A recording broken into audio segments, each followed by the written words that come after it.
What's up, YouTube? What's up, YouTube? Hey, guys, we're just going to have a short little 2 hour stream. Watch some.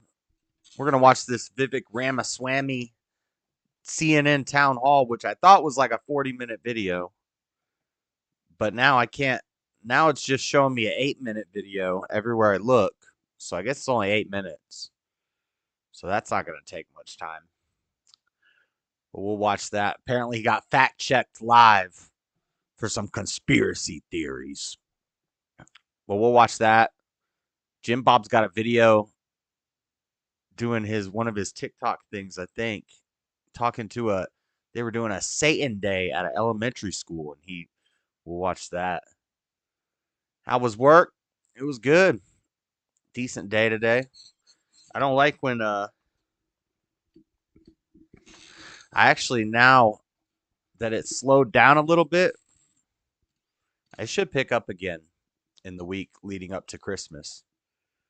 But now that it's slowed down a little bit, I actually like it more when it's super busy. Even though you get kind of overwhelmed at a point, you get overtime. If you're there like 6.5 hours getting through all of it. But we've been getting out in like 4 or 5 hours. Today it was 5 hours exact. So, and when it's done, it's done. I guess you could kind of ask around. They say you could do a driver helper thing. Next time I see the UPS truck, I'm going to ask the driver if he needs a driver helper, because they can just drop you off somewhere when they're done and he's in the area. But it was good. It was chill. I've gotten used to it, but I am tired now. Like, this is like about bedtime. This is like late night stream for me, because bedtime's like 5, 6 p.m. or lay down by 6 p.m., fall asleep by 7, 8 p.m. at the latest. If I go to sleep at 8 p.m., I only get 6 hours of sleep, and I need that 7. I need that 7. I like that 8. I like my sleep. I used to be able to stay up forever. Now I value my sleep. But I feel like JLP, man. I go to bed at 6 o'clock, wake up at 3 a.m., wake up at 2 a.m. I always thought that's crazy that old people, as they get older, they wake up earlier and earlier. Like, my grandma would wake up at like 3 a.m. and just go sit on the porch and smoke cigarettes. And that's kind of what I'm doing now. Let's play some Terraria. Let's watch these little videos. How's your day going, Seesaw? How the babies? How the babies? I know Nick's still streaming. Nick's stream, I was watching that. It's pretty interesting.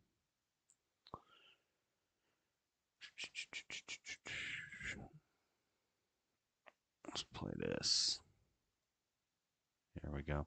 Let's watch this Vivek CNN town hall. I thought it was like 40 minutes. Maybe it was, and they posted it, and then it got a bunch of backlash, so they edited it down and removed the full thing. Because I could have sworn this morning on my feed it was like 40 minutes long, but this is only 8 minutes. Riley Miller. He's a law student at Drake University and a clerk in the Marion County Attorney's Office. He's a Republican who is currently undecided. Riley?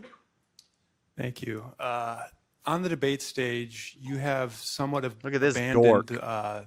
the Look at this dork. tact and diplomacy that I would look for in a president. I'm all for keeping it real and dogging the establishment. Keeping it real? But there's a New World Order. and We got to mine down and get the red that stuff. I look for in those who Oh, represent they our start me country. way back at the How do beginning. you see the balance between keeping it, being authentic? I don't even know if I and can remember how to maintaining get that to where I presidential was. demeanor? I appreciate the question. I think I it's very appreciate the candid. This is what I question. love about Iowa. I get tougher questions from you guys than I do from the media. That's good. It's why we're here. So I appreciate that. Look, here's the standard I use for holding myself to or holding any president to. I want us to be able to look our kids in the eye and tell them that I want you to grow up and be like him. It's been a long time since we've held our presidents to that standard. That's the standard I want you to hold me to. That's a high standard. Now, I think about that in judging the way that I comport myself in different areas. Done a platform. Am I going to tell my kids to go to school and be a bully? No, I'm not. But I'm going to tell them, if somebody bullies you or hits you, you're going to hit them back 10 times harder. And that's the way I'm going to lead this country. You have to be, as we say in our family, you have to be strong enough to protect your kindness. So if you watch those debates carefully, I don't engage in four-letter words. I mean, there are other candidates who have called me dumb, scum, and worse that I'm not going to repeat here. I didn't go after them, but if they're going to come after me, I'm not going to be a president, whether it's Xi Jinping or Vladimir Putin or anybody else. Who's going to roll over? When I'm leaving the United States, the same rule applies. If you hit us, we hit you back 10 times harder. But it's not for the sake of being a bully. It's for protecting our inner kindness, too. And I think it's important that we have a president that has both of those attributes. I've done more podcasts probably than most presidential candidates in history combined, mostly because podcasts are new. I'll admit that. But I will tell you, that's a different setting. And so I think it's the book of Ecclesiastes that teaches, and my faith teaches me the same thing. There's a time and place for everything. There's a time and place for fortitude. There's a time and place for justice. There's a time and place for mercy. And I think it's going to take all of those attributes, every last ounce of each of those attributes, to stand for this country, to reunite this country and revive who we are. You don't want a wilting flower in the White House, but you also want somebody who understands what we are fighting for. That's the standard I want you to hold us to. We will aspire to hold ourselves to. And I think that sometimes being a parent is what gives me my moral clarity. And I hope through the rest of this campaign, we're just getting warmed up, I hope to be able to earn your trust. That yes, I do have what it takes to tell you the truth. I'm not going to hide the truth from you. If you want someone who's going to speak truth to power, vote for somebody who's going to speak the truth to you, to the Republican Party. Do it unvarnished, without sugarcoating. And I don't do much sugarcoating. But also somebody who, as you, I believe, want, can stand for the ideals that would make our founding fathers proud and would make our children proud as well. Speaking of those debates, let me ask you about something that you said at the debate last week. You used the phrase inside job to describe what happened on January 6th. Oh, the next day, this is it. Capitol rioter Alan Hosteler highlighted your comments at his sentencing. He is going to prison for 11 years. Hosteler threatened members of Congress. He brought a hatchet, knives, pepper spray, stun batons, tactical gear to the U.S. Capitol. Who's this guy? Are you concerned that a convicted felon like that is now promoting your comments in court? Where was I at? Here's my concern. I was over here. And I want to tell you guys where I'm at. What's that sound? Is that an ad? Yes. If you had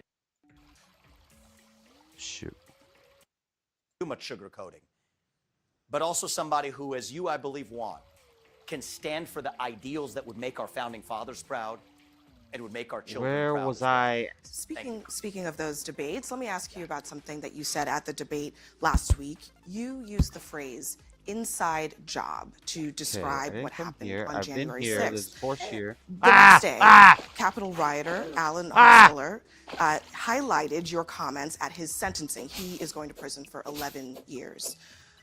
Hosteler Get out of here, black threatened slime. members of Congress. He brought a hatchet, knives, pepper spray, Where was I? stun batons, tactical gear Oh, I to forget the I US have the Capitol. claw. Are you concerned that a convicted felon like that is now promoting your comments in court?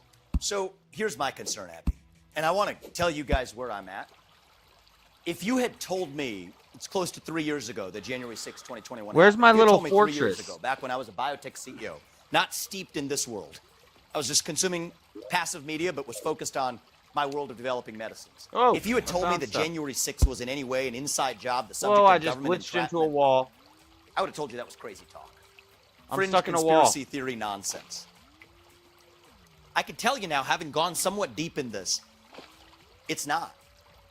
I mean, the reality is this. Oh, snap. We do have a Saying government, J6 first of all, is we have not to a acknowledge lie. that has lied to us systematically over the last several years I can't about the break origin this of stuff? COVID-19, about the Hunter Biden laptop that we were told was false by 51 I can't CIA break this experts stuff. and otherwise before we now know that it was true.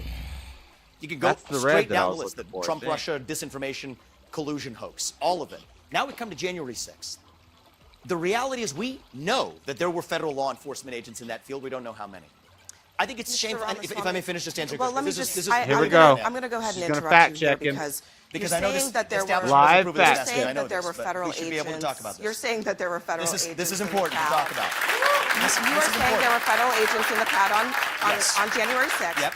There is no evidence that there were federal agents in the Yeah, CAD because they're on federal January 6th. agents. So why, bitch. before Congress, when pressed on what the number was, Duh. they didn't say there were none. They just couldn't say So how many you're there were. saying that They're there's no feds. that You can't have tell not the seen world that the any feds evidence were that at We've the there seen place? were, multiple. and so you We've seen assume multiple Whoa, I found informants suggesting that they were. We know people were FBI informants who were asked. To Is do there this. any May I evidence? just Is there- finish let me- this, and well, you let can me- come back to let me- question. well, let me Abby. clarify. I know it's very Platinum. uncomfortable for you. I'm going to clarify my I know this is an question uncomfortable issue for many because people, but we have to do the truth here. I'm going to clarify my question because I want to make sure that you understand what I'm asking. I understand this deeply, and I told you I was with Where you 3 is years the- ago. I'm not where there is now. the evidence? Yes. Where is the evidence that the government had a plot, this. an inside job, But no, I'm gonna tell you what an inside job to is, 'cause I'm not foment with due violence respect, on January 6th? I'm Where's not the going to let you put evidence words in of my that? mouth. I'm going to put my words in my mouth, and I'm going to tell you what Well, I put Where my is the words in evidence my that the mouth. government was involved Entrapment. in planning or executing January 6th? So I'm Where's going that to give you evidence? I'm going to give you hard facts, and if I The may, feds I were know this can involved. be a You little think they just uncomfortable, tell? but we're going to go through this, and you can push Just back on waiting it for the after evidence. that. And People you are can push back figuring on it out. And let's do this fairly. Why did they suppress footage of now what's been released? always 200 suppress hours of footage footage. of shooting rubber bullets into that crowd, shooting tear gas into breathe that the water? crowd. You didn't see that before. You saw what the response was to that. Now you see footage coming out of actually rolling out the red do I mark carpet stuff on for that? Capitol Mr. Police allowing Ramaswamy, people in again, right through the front the door. vast majority of that the video footage evidence should have been released shows, before, Abby. Mr. Ramaswamy, the Nothing. vast Should have been majority of the absolutely footage nothing. shows And my deeper police question is officers this. being overrun. And I want to talk about one The more vast thing. majority of the Violence footage against shows providers. that. That's the I'm vast going to give you some hard majority facts. of it shows. So here's what entrapment can't is. cherry boring. pick. I'm I not tried cherry to picking. watch If I may finish, Abby. cannot If I may cherry finish, pick Abby. I'm not cherry picking. examples. To the and contrary. To the contrary. You know who cherry picked? examples You know who cherry and picked? say The that government. that is what happened The government on cherry January picked 6th. 12 Ooh, hours red of down footage. there, but see, I don't When think there I was can 200 mine it. hours of footage. The cherry picking was the government, not me. Release the So- whole thing. And let me just finish one thing too, because this is super important as a topic. So when you- I when think this is a we're- civil libertarian issue of our time. When we are Gretchen Whitmer's talking- kidnapping. I want to be really clear on this, because it's the Was same fake. issue, the same FBI, same even part of the FBI. 3 people who were in an alleged plot to kidnap Gretchen Whitmer We're feds. were acquitted at the end of trial because it was entrapment. That is, government agents put them up to do something they otherwise wouldn't have done. They gave them credit cards with spending limits of up to $5,000, encouraged them to buy munitions, plan something they this weren't what I was looking otherwise for? willing to plan. So much so, and I want people at home to know this, especially CNN viewers to know this, is that one of the jurors went to those defendants and apologized afterwards, gave him a hug, apologized, seeing what the government had put a poor guy up do to, I, who had where to am go I to going? some Where Mexican am I restaurant going? across the street to get hot water. These people were exploited that? with credit cards up to $5,000. FBI agents putting them up to a kidnapping plot that we were told was true but was entrapment. Same thing with the 14 Capitol Police. People Mr. letting them in Ramaswamy. freely. Many of those people Mr. then being Mr. Ramaswamy, charged. look. The government cannot Mr. put you up to do Ramaswamy, something look. and then Mr. charge you for Ramaswamy, it. look. That's wrong. I don't want to have It's wrong to the left. I don't want to care. have It's to. wrong. I don't want to have to interrupt you. I really don't. But I don't want you to mislead the audience here or I'm at not. home. Abby, I think they've been misled by the mainstream media. 14 The people, mainstream media has misled them. 14 Release people the were video. charged in that plot. A that majority thing of is them- strong. I don't know if I I can said kill it. 3 of them were acquitted Right, on but- grounds Oh, of I'm almost entrapment. dead. What That's a folks fact. need- what Dispute me. folks- Was I wrong about that? What folks need to Was I wrong understand- about what I said? What I folks was not. need to How do I understand get Three in my is people were that house? acquitted on grounds of entrapment. 9 were a juror apologized. 9 were Yeah, convicted. but the 3 who were put up should have But never going got to that back stage to of a the trial. January okay? 6th That's issue. unacceptable in the United States. Look, I just want people to understand. 3 people were acquitted. 9 people were convicted I in heard that you, Abby. plot. See, where's the full video? That ain't all of it. Okay, there's my little house. My little house on the hill.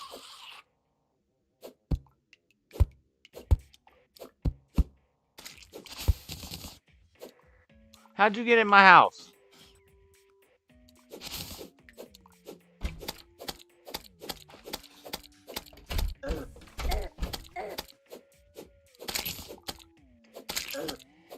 Little baby jelly's busted off of the big jelly. How did he get in my house? This place pretty well blocked off. Okay, I was trying to get somewhere. Flare gun. Let's store that for now.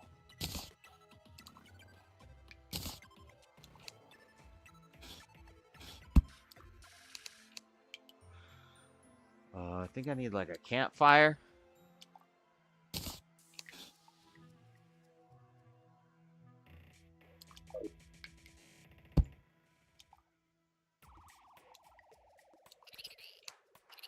Campfire, campfire.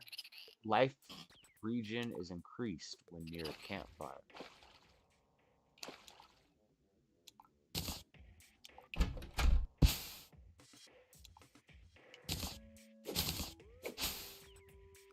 Okay, we got our little water pool over here. What I was doing, let's listen to Jim Bob.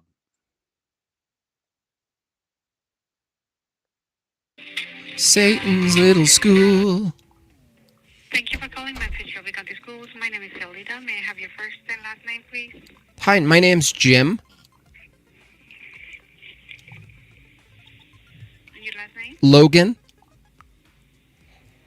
How may I assist you today? I had a question about the one of the after-school programs. Yes, sir. I saw a flyer for the after-school Satan Club. Could you tell me a little bit about that and maybe how long it is? After School Satan Club. I'm going to read what it was sent to the parents, okay? Okay. That will give you more understanding. Sure. We understand that some of you have questions regarding the recent approval of facility Satan rental Club? to the Satanic Temple. A What? federally recognized non-profit organization.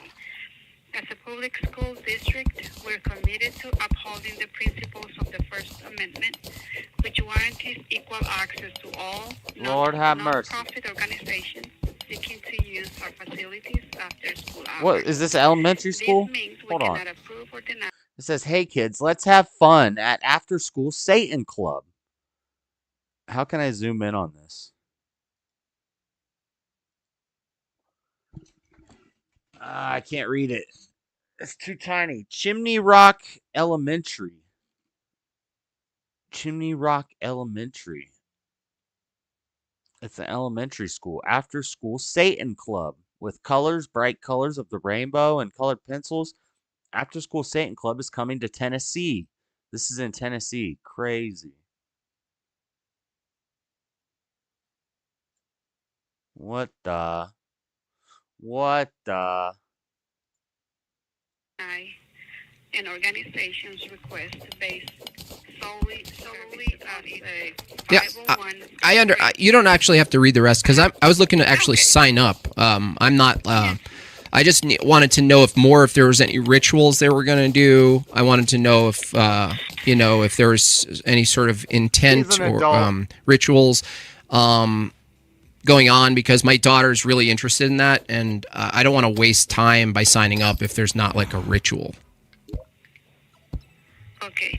We don't have any information about what are they going to do there. We just know that they are going to have an activity that day. Mhm. We don't have any information about what are they going to do. Okay. Do you have a contact to who's putting on the event and sponsoring it so I can ask them? I don't have any information, sir. Oh, so you guys approved a thing, but we can't. I mean, if there's no information about it. Well, the facility planning, that's the department that is in charge of renting facilities. Oh, okay. They might have that information there. We are the call center, so I don't have that information. Yeah, well, it's that's unfortunate because before I sign it up, I want my daughter is like, "Daddy, can we do some of the rituals we read in the book?" And I'm like, "Well, this might be an opportunity here with the flyer and everything, but you don't have any information, so I don't know if to bring fluids. I don't even know what to bring. Is there anyone who could tell me if I should bring any kind of organic matter, like at all?" To do a sacrifice? As it says on what Are there I any just read, rituals? we I don't wanna have do part of rituals. it, so we don't have any No. information about. He's an adult trying to sign up to a Satan Club at an elementary school because he wants to do rituals. That's so funny. Class. What to bring, what not to bring, Okay. what is it about, or anything, sir. I'm sorry. I apologize. Are you going? Are you gonna be there? No, sir. Mm-mm. Why not? Oh hell no. Well, it doesn't matter. I'm just doing my job here. I don't think I have to answer that question for Yeah. you. It does have nothing to do for what I believe You know, or what I not believe. yeah. I'm You know who else just doing was? my You know who job. else was doing their job? Satan. You know who else was just doing their job? You should quit if you don't believe in what they're doing. Get out of here. I'm just doing my job. I am just doing my job.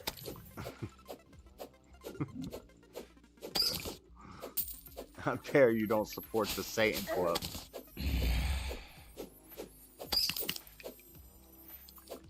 Yo, this zombie is vicious and relentless. Ah! Ah! I'm gonna die again.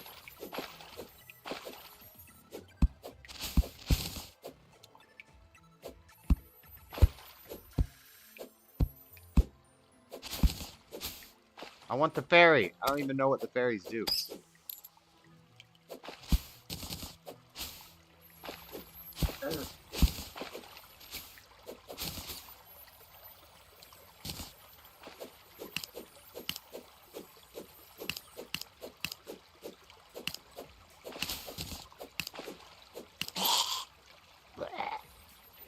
I think they can jump through platforms, though. Like, I'm trying to build platforms over here. But I don't think that even helps me that much.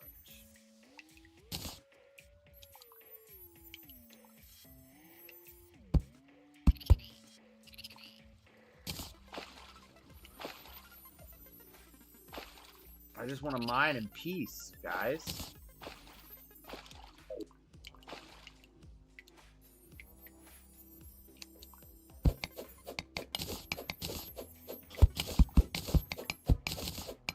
What do you do with the fairies? Pause. Look, it runs away from me. I can't mine in peace. What if I put a door in here?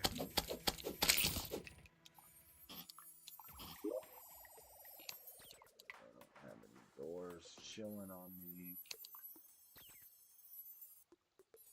Can't make a door unless I'm in the place. Have to be in the place to make the door. What's up, Steve?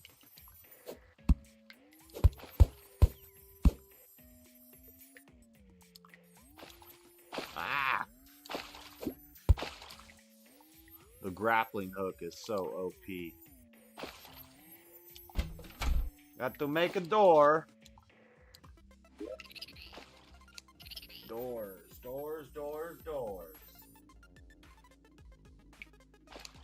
I'm gonna carry some doors on me. Because it keeps the enemies away.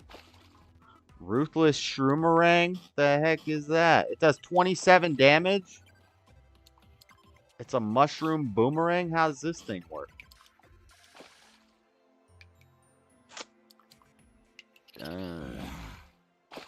Yeah. Boom, boom, boom, boom, boom.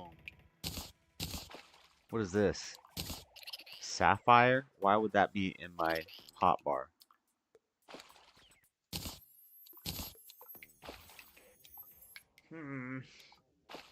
How's your day going, Steve? What's up, man? What should we watch? Airsoft Fatty? You want to watch some Airsoft Fatty?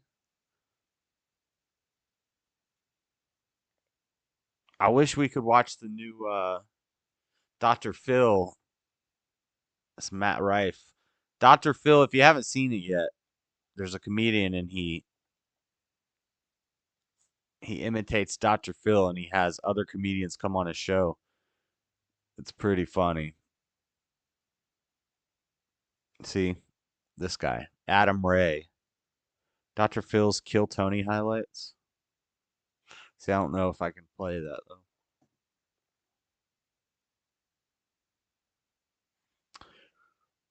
What else could we watch? You can't just deny the facts, Ben. You have to live as if there's a God, even if there's not a God. I don't want to watch this guy eating a bunch of lobster. That'll make me hungry.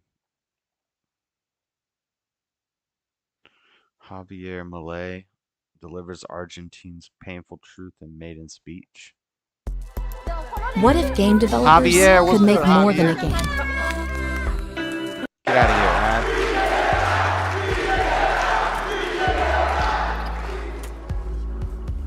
Yo, Javier Gerardo Milei, juro por Dios y por la patria, sobre estos santos evangelios, Sworn in. desempeñar con lealtad y patriotismo el cargo de presidente de la nación argentina y observar y hacer observar fielmente en lo que de mí depende la Constitución de la nación argentina. Sí, juro.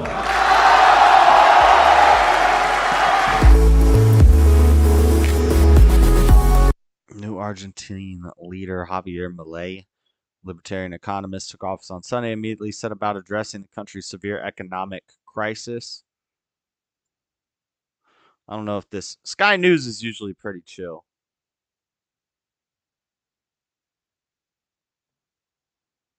In his maiden speech, Milei warned of an inevitable and painful fiscal shock to fix the country's worst economic crisis in decades.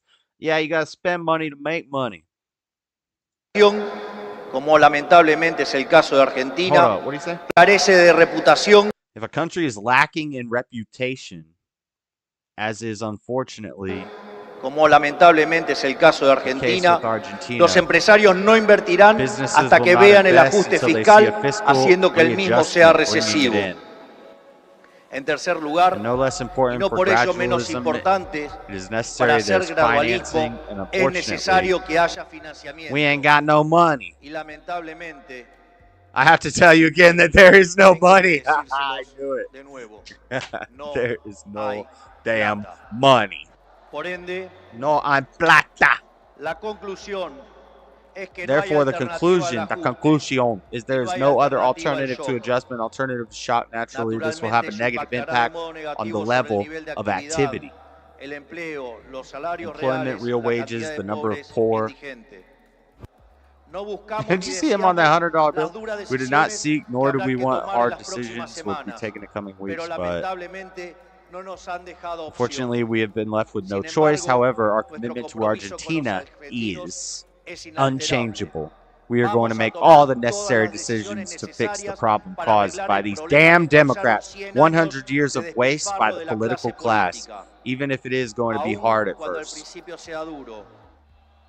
Por lo tanto, Therefore, following luego such de a situation, semejante there can cuadro be de no doubt that situación, the only possible no pueden option quedar is dudas an que la única oposición posible es el ajuste. adjustment to orderly adjustment that comes down with its full weight on the state and not on the people, private sector. I don't want to translate this whole damn thing. This guy's dang Spanish. Argentinian. Johnny Scoville, what's good? My ex-fiance sued me for $9 million. I ain't saying she a gold digger.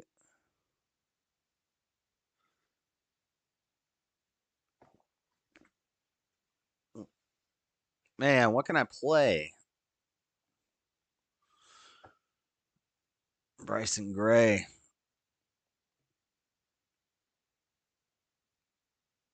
Wonder if liberal hive mind copyright strikes.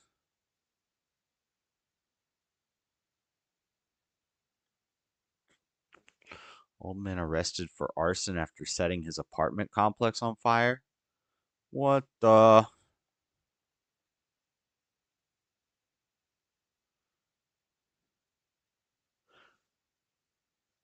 Get out of here, David Patman. 10 biggest YouTubers who are permabanned.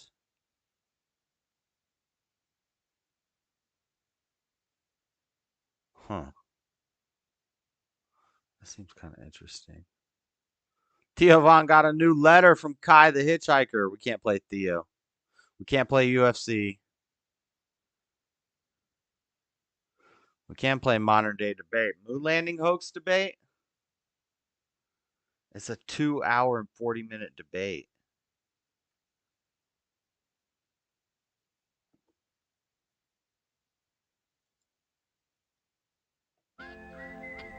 kill 2 hours. This movie looks cool. This is your home away from home.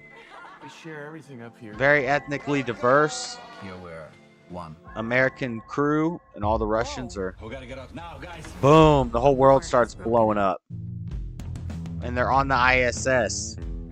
Looks kind of crazy. We'll watch this for a little bit. If it's interesting, we'll stick around. Moon landing topic at the last minute.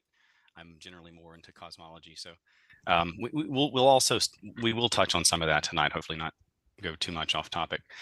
Anyway, with my intro, I'm Dustin Emos, also called the Archivist. I've seen many things of good and evil, and have I got answers possibly to some of the deepest and most profound questions laid before mankind.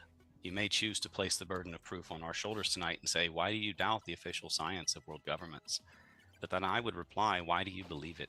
Damn it. This belief is fairly recent and completely hinges on unproven theories such as space. I should just go die. It's hard to believe the moon landing was real. What NASA is claiming is essentially that they have gone 1,000 times further than they can go today with 50-year-old technology on the first attempt, with 1/1,000,000th the computing power of what is in your modern cell phone. Boomerang. There's now clear evidence of NASA using numerous methods to mislead the public about astronauts being on the ISS and other space missions. Air bubbles, wires, harnesses, green screens, virtual reality, strings, gravity, grabbing objects that are not even there, near drowning incidents, etc. Space is a satanic, secret society deception. What? The elite are ruled by a cult that worships the demigod Nephilim, or Anunnaki, lineage of the fallen angels of Genesis 6. They have created entire branches of false science around the Copernican revolution, the now thoroughly debunked theory that the world moves around the sun, which is why we're really here. The Giants were dang aliens. World is a globular rock, cannonball, corkscrewing amidst infinite void, with infinite other globular rocks and dust shotgunning behind. A rock that is billions of years old, merry-go-rounding around a burning giant fart that itself shoots through space at incredible speeds without flinging us off through velocity or momentum, while maintaining absolute clockwork precision. And we can find lucky moments of absolute stillness without so much as a breeze. In truth, the demonstrably biblical Earth is young, stationary, geocentric, flat, hollow, and domed. And they are spinning vast How can it be quantities hollow of their and tax flat? dollars to make damn sure, pun intended, that you don't find out. How I can stand it be witness both as a hollow former, and devout, flat lifelong at the same anti-God, time? anti-theist, atheist, who never lost a single debate. You don't get with to any have theist in fun my with life. us hollow That, earthers. as someone if who you're a tested flat biblical earth. Earth, I converted to scientific fundamentalist Jesus freak. Instantly upon testing of various religious holy texts, only the Hebrew Bible has 100% accurate, synchronized prophecies in fine detail by the hundreds or thousands, of years apart, every single time. I stand corrected and humbled eternally, having been a know-it-all before. And in my time, I have woken up tens of thousands of others to Christ and to So Yahweh. what you're saying and is to you biblical didn't know Earth it. using the actual scientific method to prove biblical Earth, precisely as God told us. I witness there is don't no be more using powerful don't be tool using in the modern Bible scholars to justify your than craziness. biblical flat Earth and the seed war to wake people up to Don't the do truth of it. God, Yahweh, our Creator, and who also wrote That's his an name op. in every cell That's an of our op. body. That's How an am I doing? atheist op. Atheist spread all this. So you still have 2 minutes and 30 seconds, but All I would these ask if we could decoy just try to conspiracies. hone And I don't know in what on that had to do with the damn moon on the landing. topic of tonight's debate. I know that this all ties Yeah. together, and we'll get into that for the open discussion. No, but doesn't tie together. Yeah, I'll put your. I timer wasn't back on looking it. for a flat Earth dang flat Earth space is fake debate. I wanted to hear the moon landing is fake debate. And this guy lost me already. He already lost. Jump out here. I thought this was just the intro. My bad. Yeah, the moon's intro is translucent, when you you're can't supposed to land be on it, everything's concise. flat. Pin it down. Why is the moon landing fake? That's what you do in your intro. You don't go off on a rant about dang every conspiracy theory under the sun. You talk about Nephilim, hollow Earth, flat Earth, space is fake, and then tied it all together with the Bible somehow, and didn't say nothing about the fake moon landing. Lord have mercy. There's actually zero evidence for space. It's not CGI. It all has like sex So written. that's the argument. marble, Moon stuff like landing's that. fake because space. We can is fake. basically go down any rabbit hole you guys want Yeah? to go to. That's my intro. Okay, well, that's a good one. Can't Okay. really, All right. Well, we'll end the can't really screen challenge share that there. Pop back over to Space our is main fake. debate stage. Thank you so much, The only Dusty, for your argument, introductory statement there. the only valid argument is, no, space isn't fake. Okay, well, prove to me space isn't fake. I don't know, man. Buy a spaceship. I don't know. We should make a rocket. Do what the kids in October Sky did. I don't know. I don't know what to tell you. We're going to hand Space it is over to fake. Flatzoid. You have up to 6 minutes here to present your intro case. Yeah, so I'm just trying to get my screen up quickly. There we go. Is it showing? People taking the Yes, joke too so, far. You are on a phone. I'll let our audience know that Yeah. Flatzoid had to switch to his phone, so if it's a little strange, I'm going to try to fix it up for you guys. I don't know if I can share it. It doesn't work. Okay, it's gonna. Why the moon landings never happened? Well, I didn't really have time to set up a presentation. I just took one of my old ones I have done before. Obviously not on the air before, but it's just basic arguments that I hope we do get into that the globers are. Why would it kick up dust if there's no air?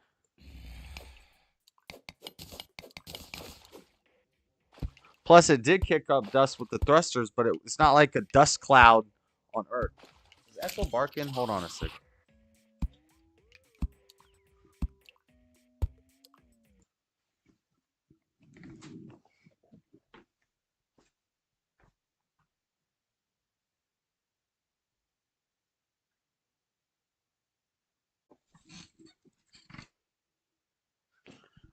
I don't know. I'm not a scientist. Let's watch. Let's learn. You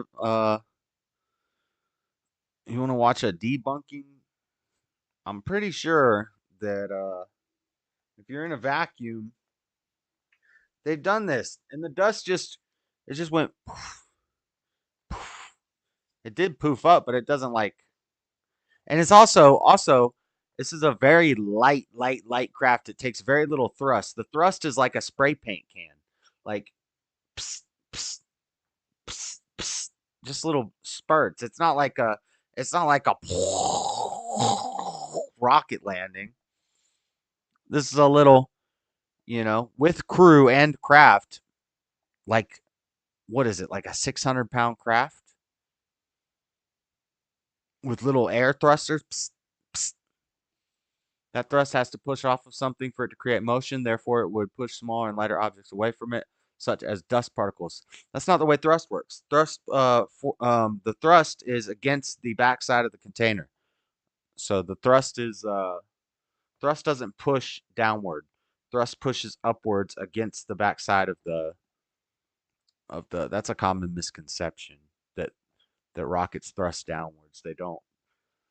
That's just escaping gas. The thrust is pushing upwards on the other side of the container. If you had a pipe with a bomb in it, with a TNT in it, and both ends were open, then it would escape out of both ends. But if you closed off one end, then the force pushing against the closed end is what will cause it to go that way. It's not the force going out that way that makes it go that way.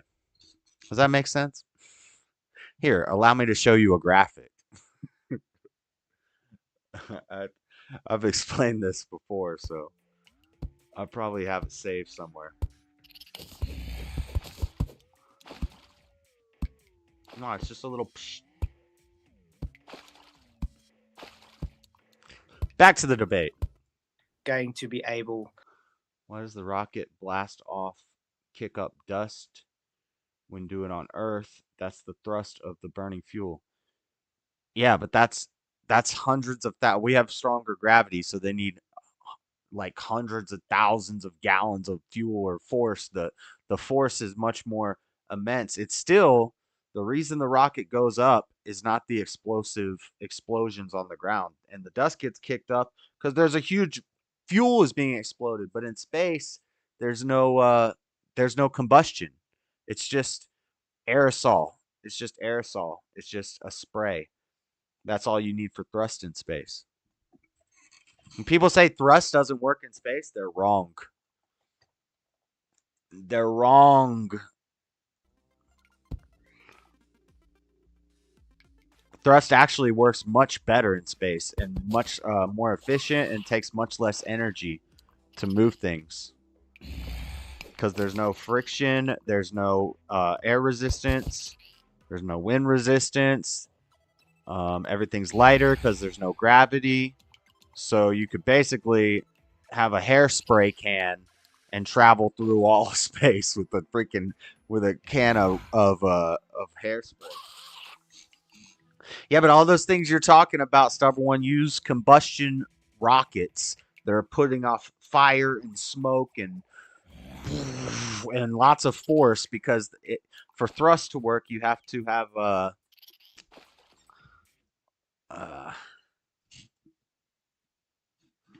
thrust. This is gonna pull up something dirty.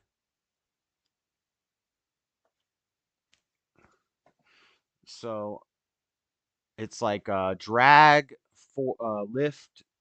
Hold on, it's drag lift.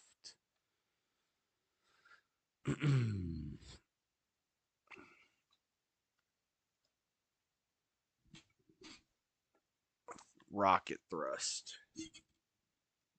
Sorry if something dirty pops up.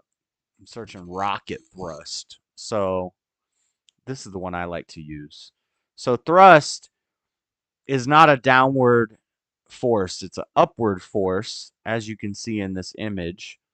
And you have drag and weight. Weight is pulling you downwards, drag is pulling you downwards, and thrust has to overcome the drag and the weight. So the equation for thrust is, where is it? Where is it? Here it is. The equation for thrust is force equals mass times acceleration for a constant mass, but then for thrust, where is it at? Vertical thrust is force V. What is V? What is V? Vertical equals thrust minus weight. So your thrust minus your weight, but then you also have to take drag into consideration. Anyway, my point is to launch something from the ground on Earth, it takes much more energy, and you're usually using a combustion engine. Whereas in space, you do not have drag and your weight is much lower. So your thrust requirement is much lower. And see, here's all the math that we use to figure this stuff out, make predictions, try it, it works. We figure out if we have this much thrust, we can launch a rocket this high at this weight with this much drag. As you get higher and higher, the air gets thinner, proving we're not in a dome. Very simply, if you climb higher, the air gets thinner. Go to Denver and go running and then go to Florida and go running and see how it feels different. And the reason for that is because there is no dome. The air gets thinner as you go higher, and then your drag gets less. So that's why they have multiple stage rockets where it'll do the first stage is the big boys that put off all the smoke and stuff. And then the second stage is smaller because you're up higher, so the air's thinner, so it takes less force, less thrust to get you to the what's it called? Escape velocity. The rocket can thrust with nothing behind it. Yes, what I'm saying is that the thrust would push against anything that was near to it. Yeah, but as it's landing, right, but I'm saying there is dust that gets kicked up, but it's just a tiny bit because it's a very light craft and very low gravity and very in the well, yeah, there's no atmosphere on the moon. So the vacuum of space, super low gravity, light craft, not a lot of thrust in those rockets. It's not going to land and be like kicking up a bunch of stuff, you know?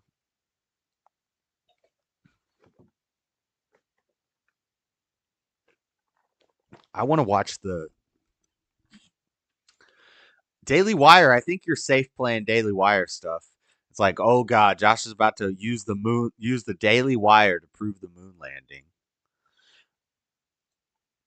We're just going off the cuff here, but this is the best moon landing video that I've seen. I don't want to.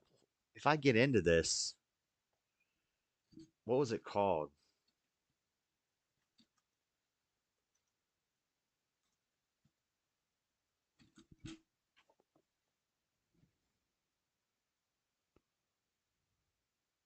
what we saw.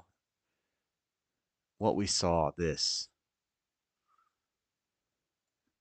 is a great documentary.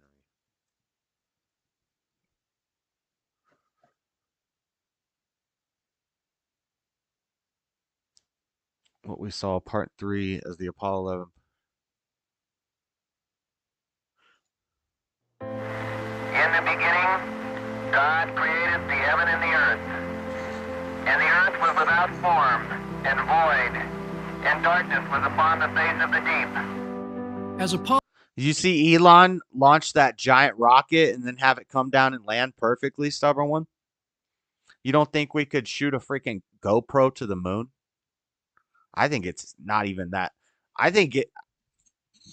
Honestly, I think the reason they don't go back to the moon and they left that moon program is because there's nothing out there. And they're like, oh, this is cool. We won the space race, but this is kind of a waste of time. So let's stop wasting time and money on this. We got we beat Russia. Yay. Now let's get to other things. Like, let's focus on Earth, which is a good decision. But, I don't think it's as difficult I don't think it's that difficult to get to the moon. It's like the pyramids. Everybody freaks out about the pyramids. It's like, I've shot fireworks before. Make a really big firework, and you can shoot it to the moon. That's what I think. I'm actually not that impressed. We're trying to get to Mars. Elon's going to be mining on an asteroid like the movie Armageddon.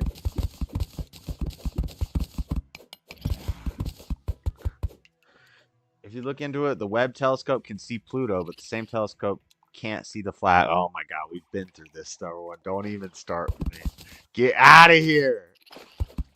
Stubborn One. If you take a freaking telescope and you point it at the ground and try to see an ant, you won't be able to see it.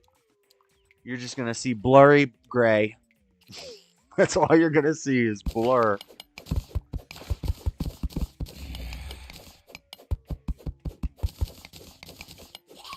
Also, I don't know, it might be in a shadow of a crater. It might be in a place we can't see it. You know? Sometimes there's a heart right there. Life crystal, let's freaking go. Diamonds, let's freaking go. I need to get this water out of here though.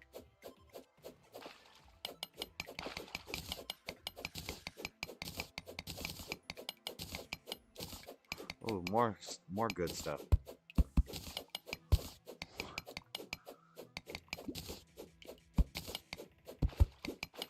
I didn't steal that from you. I know more about space than you do, Freddy.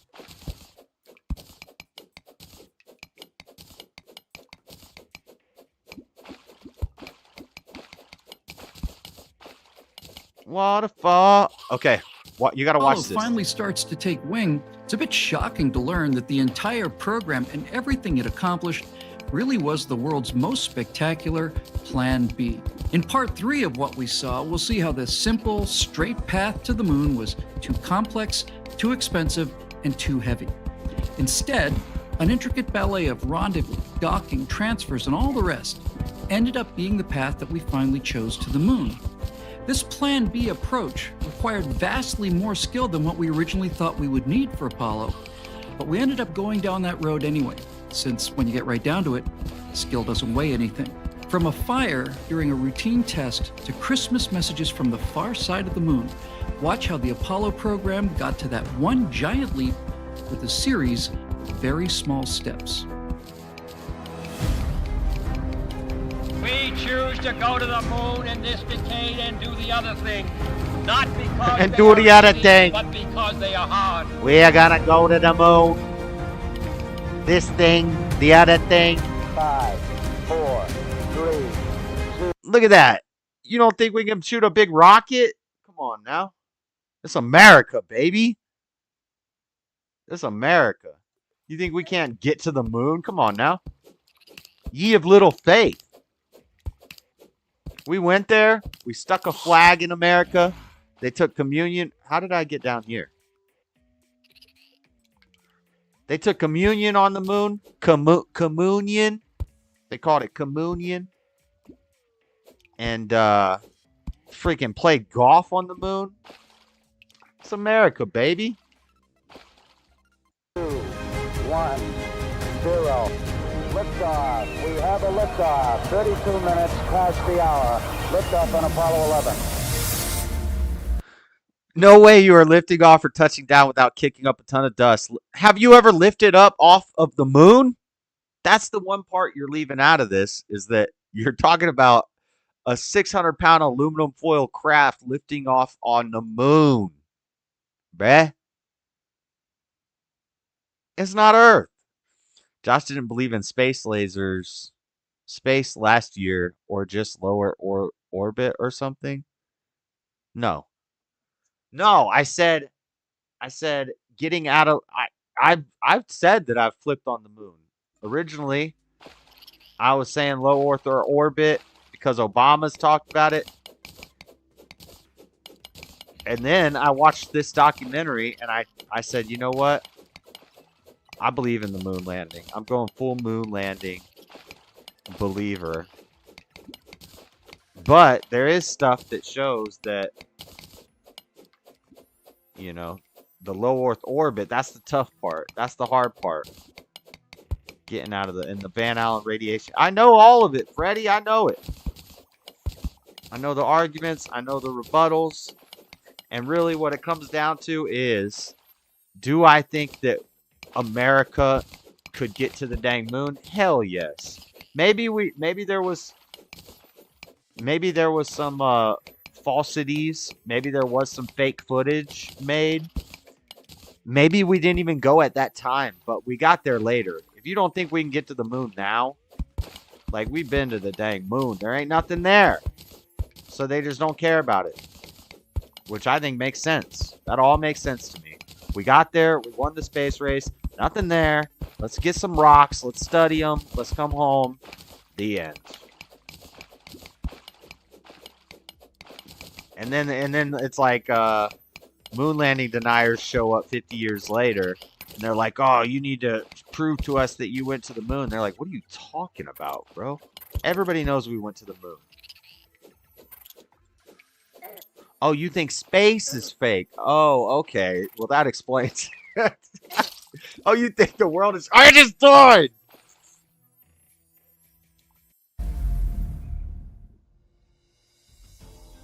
Tranquility Base here. The Eagle has landed.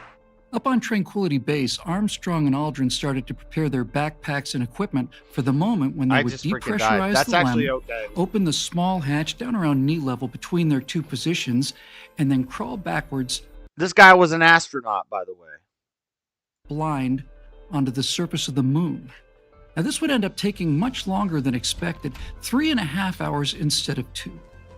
Now, sure, they'd rehearsed this process dozens of times in the LEM mock-up back on Earth. There, suit preparation began with all of the gear neatly laid out, but in one of the very few training oversights that NASA committed, they had failed to account for what they assumed would be minor items such as food and water packages, checklists, and all the other tools that had filled Eagle to the absolute limit and made what was supposed to be 2 hours of cramped, difficult motions into something considerably worse. I'm at the foot of the ladder. As they prepared for the EVA, that's the extravehicular activity, the nearest humans were 238,900 miles away, with one exception. Mike Collins, the Enigma, the third person on what's so often described as a two-man accomplishment, was orbiting a mere 70 miles overhead in the command module Columbia. You know, it's one of the greatest ironies of the entire space race that the one man who was physically closest to Armstrong and Aldrin as they stepped down the ladder was about the only person in the civilized world who was not able to watch it on TV. Houston, Columbia on the high gate, over. I guess you're about the only person around that doesn't have TV coverage of the scene.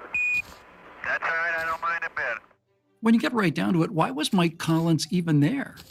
Why would he and Dick Gordon, Stu Russa, Al Warden, Ken Mattingly, and Ron Evans, the command module pilots on the remaining Apollo landings, why would they be able or even be required to lay claim to the title of the loneliest man in the world, spending half an orbit over the Earth-side landing sites and the other half over the far side of the moon? Michael Collins. This is not the good episode. Where's the...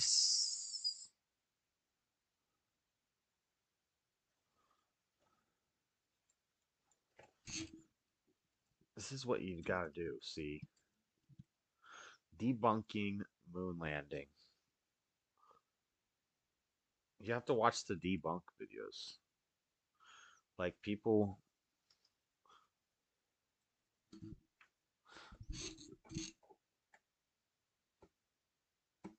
BBC.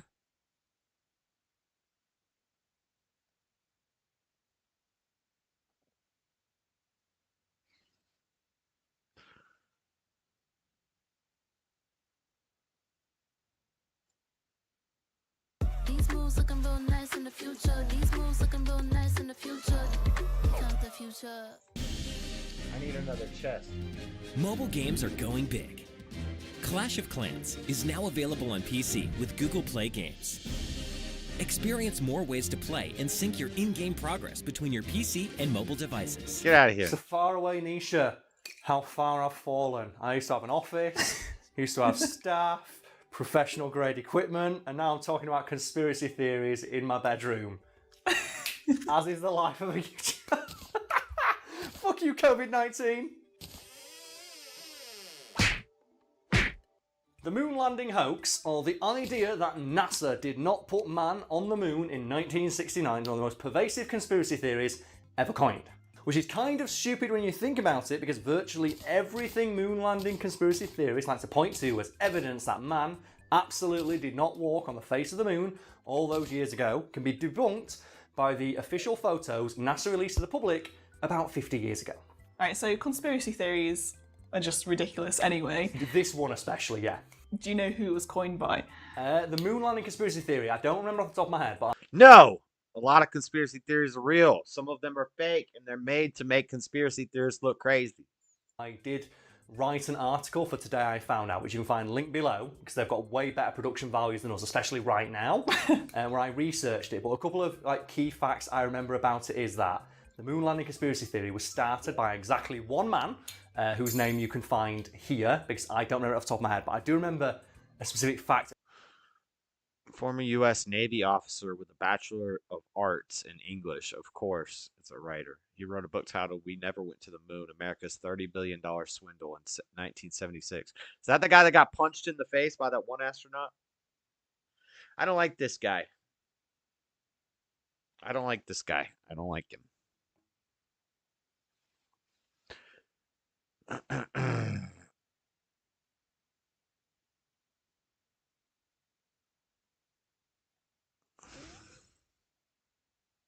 I don't want to watch a 1-minute video.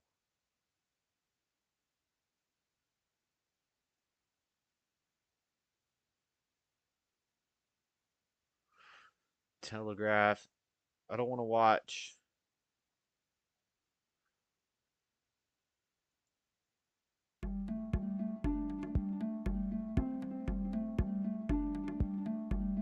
Debunking July lunar... 16th, 1969, Apollo 11 blasted off from the Kennedy Space Center carrying 3 astronauts on its perilous journey to the moon. 5 days later, as the world watched with bated breath, astronauts Neil Armstrong and Buzz Aldrin became the first men to walk on the moon. But not everyone is convinced that this historic journey actually happened. Over the past 40 years, numerous theories have called into question the photographic evidence that has captivated the world. And you hear about the fact that the landing was actually done in a television studio.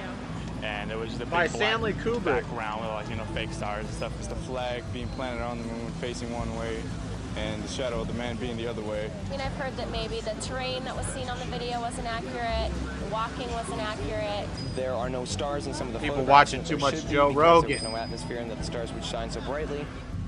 Those photographs can be demonstrated not to have been taken on the lunar surface. Now, if they were not taken on the lunar surface, there's only one other place they could have been taken, and that's on Earth. On the surface, some of these claims seem reasonable, but do the scientific facts lend credence to these conspiracy theorists? So with our new technology in Maxwell, we have the ability to do something that's never been done before, which is global illumination in real time. What that means is I can actually simulate the bouncing of light off of multiple surfaces and lighting other objects. With that technology, we looked for what's the opportunity to show this off. And there's this very famous photograph of Buzz Aldrin as The debate we were playing, the guy is a flat earther. They brought a guy on to debate the moon landing, and it's a flat earther. To defend for the moon landings. Anyway, the first argument is arguments against the moon landings. According to the second law of thermodynamics, if the Earth is considered an open system, the air on Earth would seek to fill the available space presented to it.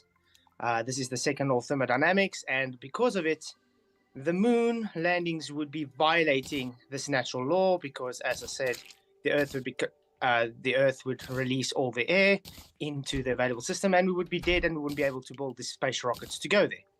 So again, if the Earth is considered a closed system because you need the gas to stay on Earth, it will not let the people leave the closed system, aka they cannot leave Earth to go through this closed barrier to get to the moon. So that would be an argument why the moon landing can't be real. Now, the other argument is, are the astronauts lying? The first one, what did the astronauts see? Let's take Donald Pettit, for instance. This is based on the stars. Donald Pettit claims to have seen stars, nebula, and so forth from space.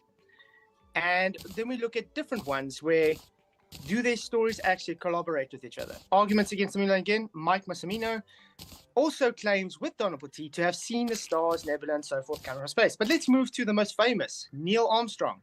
Neil Armstrong claims it's pitch black, that you see no stars. How is it that Neil Armstrong sees no stars, but yet Mike Massimino and Don Pettit are able to see stars and nebulas and everything, and they both claim to go to the same place? Or how about Buzz Aldrin? He claims space is just a deep black with a velvet sheen to it. Also not really collaborating with the others. Remember, Buzz and Neil went together. This guy is yet much they have better different than the stories first on what they guy. saw. Or how about Chris Hadfield? Also claims space to be deep velvet with a velvet sheen to it. And Michael Collins, my favorite. He says he can't remember to see any stars. Later on, he writes a book where he says he did see stars.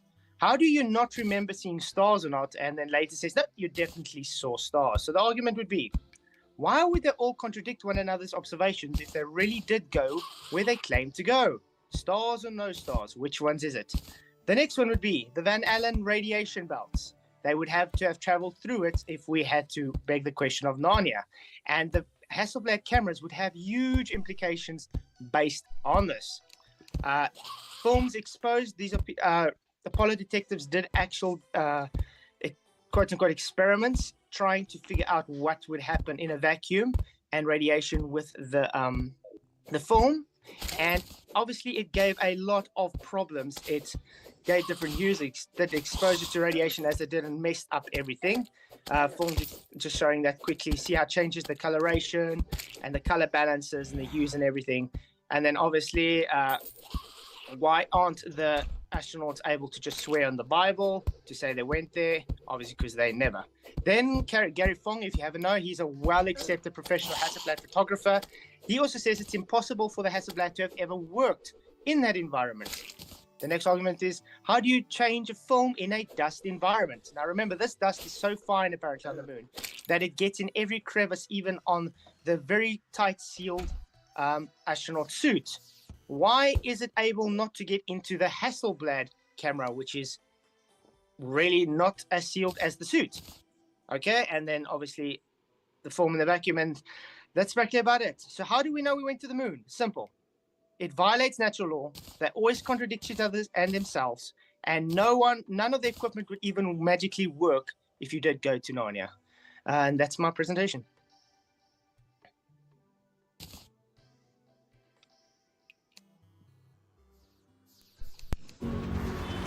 What happened?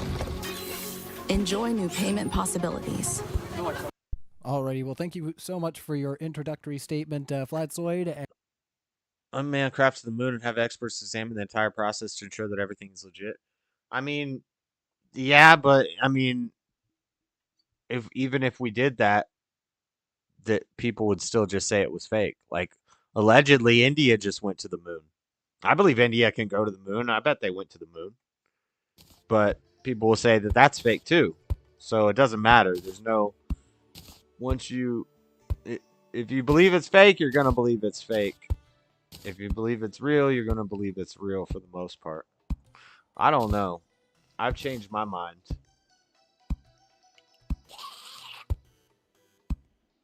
Just because that video I was playing, but I don't think that's the right one.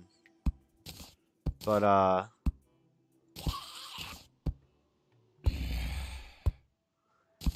that guy basically says it's offensive to him as an American that Americans are saying this because he was involved in the astronaut program. And I was like, you know what? If I was an astronaut too, if I like an astronaut was like kids wanted to be an astronaut, you're like the hero. And then imagine you dedicate your whole life to becoming an astronaut, and now you got some assholes on the internet saying that it was all fake. Meanwhile, everybody who was alive at the time knew that it was real. If it is real, I'm just saying, if I was that guy and it was real, that would be insulting. And it just if it was fake, it makes America look bad.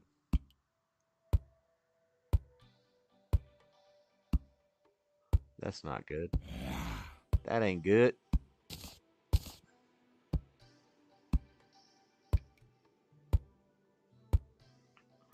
But really, my biggest thing is that I just don't think it's that difficult.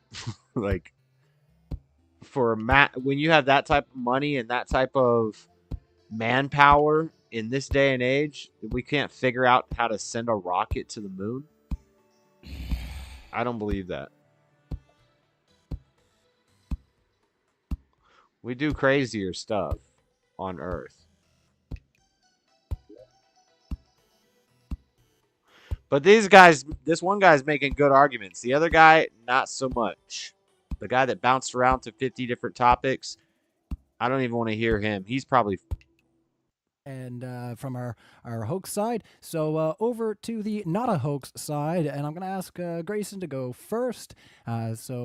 Grayson, the floor is all yours. We had worked it out for Ozian to go first, actually. Yeah. Oh, see, I thought where Ozian got here, and Ozian's actually coming in with a little bit of he has a cold, and we really appreciate you taking the time to come on out. So Ozian, you volunteered to go first. I figured I'd put it on you, Grayson, to get some surface thoughts out there to maybe give Ozian a little break. But all right, Ozian, floor is yours, buddy. Thank you. I just want to point out, like, there was a comment there that was very racist and disrespectful towards Jews, and I don't think we should have these type of discussions when we're talking about if we went to the moon or not. So let's avoid that going forward. Thank you very much. Today, we're diving into the persistent moon landing conspiracy theories which claim the U.S. government fabricated the Apollo moon landings in the 60s and 70s. Special thanks to Modern Day Debate, my debate partner Base Theory, and our opponents Flatzoid and Dustin. I'm also hosting an after show on my channel with actually Ryan called Matters Now, so hopefully you can join us there after this is over. So it is impossible to cover all the details of this colossal endeavor in a mere 6 minutes. So I will go over the highlights and we can discuss them during the open discussion. Hopefully we don't turn this into a debate if gravity exists or not, or the shape of He's the already Earth said is space hollow isn't or real. domed or whatnot, and we can talk about if it's physically possible to go to the moon or not. Right. And we have historical documentations to support that. And by golly, we are still sending landers to the moon in 2023. So the level of incredulity required to deny it reaches absurd proportions. So we have gone back to the moon. Yeah, I kind of believe To that. affirm a historical event, we must demonstrate it's I kinda physically believe possible that. and validate it believe with he's right. primary and secondary sources. Skeptics view the moon landing as a grand hoax, critiquing old film footage and questioning the physics of the flags and shadows and things like that, and apparently the testimony of witnesses. However, they often overlook the determination of President Kennedy, who committed to landing a man on the moon, a goal realized by Neil Armstrong and Buzz Aldrin on July 20th, 1969. Humanity's journey to the moon is a marvel. NASA's Saturn V rocket, central to the Apollo missions, was a feat of engineering at 110 meters tall, equipped with a powerful F1 engine. Its launch and the subsequent stages were intricately planned. This involved orbiting Earth to properly align for the lunar journey, then meticulously maneuvering the command service module and lunar excursion module for the moon landing. Michael Collins, who was in the CSM, played a vital role orbiting close to the moon. And they couldn't see stars from the moon because sunlight, because they were on the sun side of the moon. So the lunar module, essential for the moon's surface landing, underwent extensive testing, ensuring its functionality. The descent to the moon was a carefully executed process, with the astronauts navigating to a safe landing spot on an uncharted surface, a true pioneering endeavor. The development of spacesuits by NASA was crucial for moon exploration.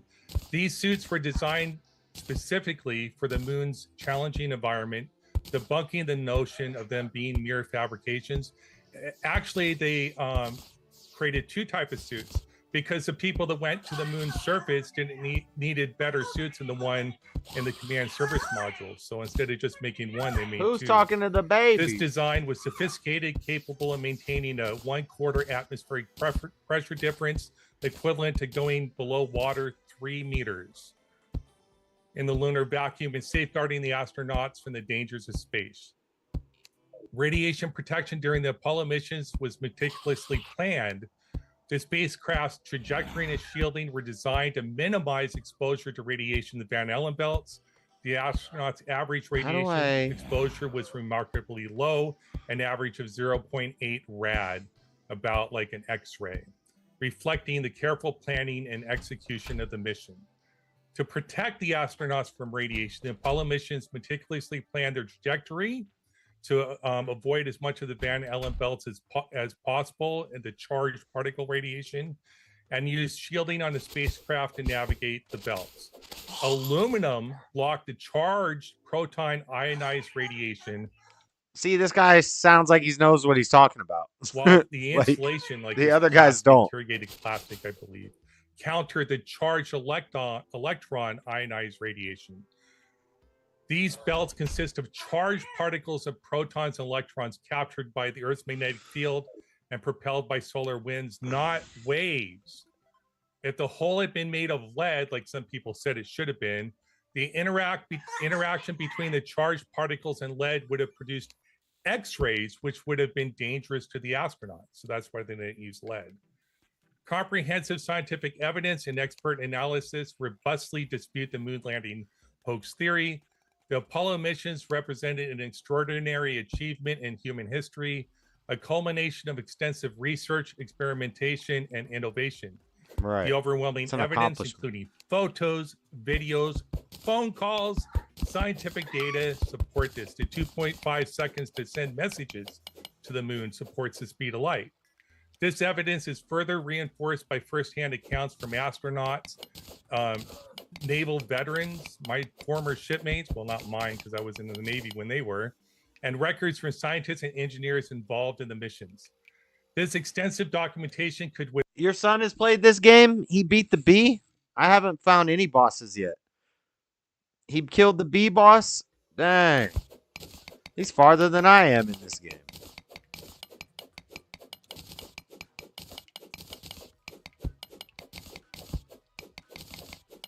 Terraria is a flat earth. I mean, that man is mostly saying the basics of physics in high school. Yeah, but a lot of this stuff is the basics of physics in high school. Like, if you're talking to a flat earther, all you need to know is the basics of physics in high school, and you can figure it, like, you can figure it out that the world's not flat. And chemistry. withstand scrutiny in a court of law. That's more than a The lot of notion people know. A vast, enduring conspiracy to conceal such a monumental event is highly implausible. Accepting the moon landing as historical truth, corroborated by significant evidence, and global lunar exploration efforts is a logical conclusion. And I'll conclude it with that. Thank you. Where was Everyone, thank you for that, Ozzy. And sorry for laughing. I can hear the parrot in the background, and I can't. It's a parrot? Boy. Mary, a girl. Well, Mary's got a lot to say. So over to you, Grayson. Oh, I thought it was a for woman. your up to 6 minute intro there. Thanks for being here. All right, perfect. Yeah, my name is Grayson from the channel Based Theory. I do debates on all kinds of pseudoscience topics all the time. Check it out. Tonight, we're going to be talking about the moon landing, whether or not it was fake. So my partner just kind of ran through the historical evidence. I'm going to be talking about, since most people that think that the moon landing was fake, they have a problem with NASA. They won't listen to anything that they NASA say says. NASA So I'm means going to be lies focusing in on Hebrew. It does not. third-party independent sources that validate the moon landing that are not NASA. So first of all, let's just I want to see if I can critical get into thinking this caps red on. stuff Let's with a think dynamite. rationally about this, right? What was the context for the moon landing? Well, we were in the middle of a Cold War with the USSR, both of which were vying for various realms of influence throughout the world. So it was in the geopolitical interest of the USSR. If America faked the moon landing, they would have had the technology and the budget to verify that and provide evidence that that happened, and it would have been in their geopolitical interest to do so. They would be shouting it from the rooftops. They would be trying to expose America for having done what would have been the most elaborate hoax of all time. I mean, this would be truly a remarkable endeavor if the U.S. had been able to pull off such fakery. And the USSR, through signal tracing, radio Why can't I get into this? There are so many different ways that they could have provided evidence that this was faked if it had been faked. The fact that we have not a single nation on Earth who called us out for it came out and said that the moon landing was fake. Not just the USSR, but China, India, Japan, North Korea, Iran, any enemies of America that would benefit geopolitically by exposing the U.S. as having faked such a thing, none of them are saying anything. No! You basically have to bite the bullet and say, if the moon landing was fake, so was the Cold War, and so are the illusions of different governments, which I have a feeling that both of our opponents here tonight will probably bite that bullet and say that really all the countries are just fake. They're all in cahoots together. They're all trying to fake space and fake the shape of the earth and blah, blah, blah, blah, blah. But and for it's all ran by the with critical thinking skills, I don't think that that's a bullet that many people would. It's all ran by the Cold War was just fake, and that really the U.S. and the Soviet Union were working together the whole time, and there was no animosity. So with that, I'd just like to share my screen very briefly and just go through this PowerPoint here. So was the moon landing fake? First of all, here is a published paper from the USSR in 1978 where they used a radio telescope to actually bounce signals off of the scientific equipment that was left behind by the astronauts of the Apollo program. This was published within the Soviet Union just for internal consumption within the Soviet Union. So again, they'd have to be in cahoots. Just one second there, Grayson. I have to zoom out your screen share just because we had to zoom in so much for the phone share. Okay. There we go. All right, carry on.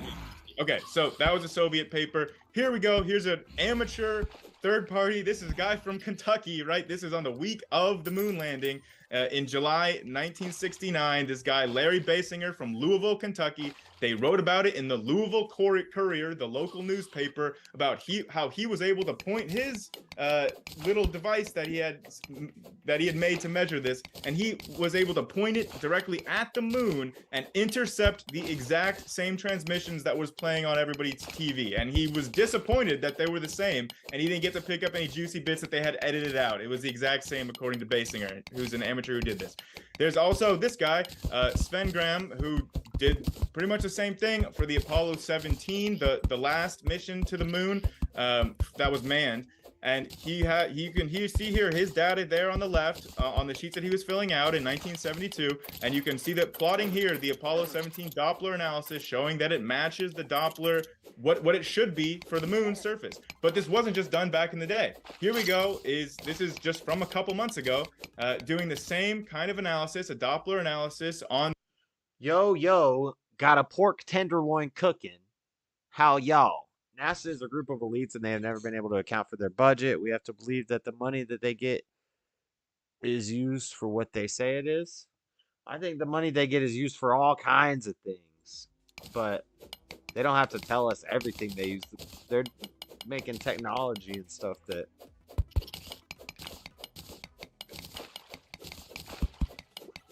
Lord knows what they're doing. They're making freaking thermal blankets and Thermarest mattresses. Gotta have that memory foam.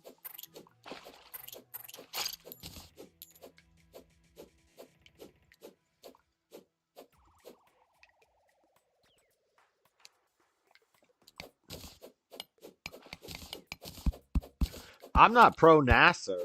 I'm not like, oh, we need to send all our money to NASA, but I just think that it's not that hard to get to the moon. I think I could probably build a rocket and go to the moon. Yep, I could do it probably, but you know why I'm not gonna do it? Because ain't nothing out there.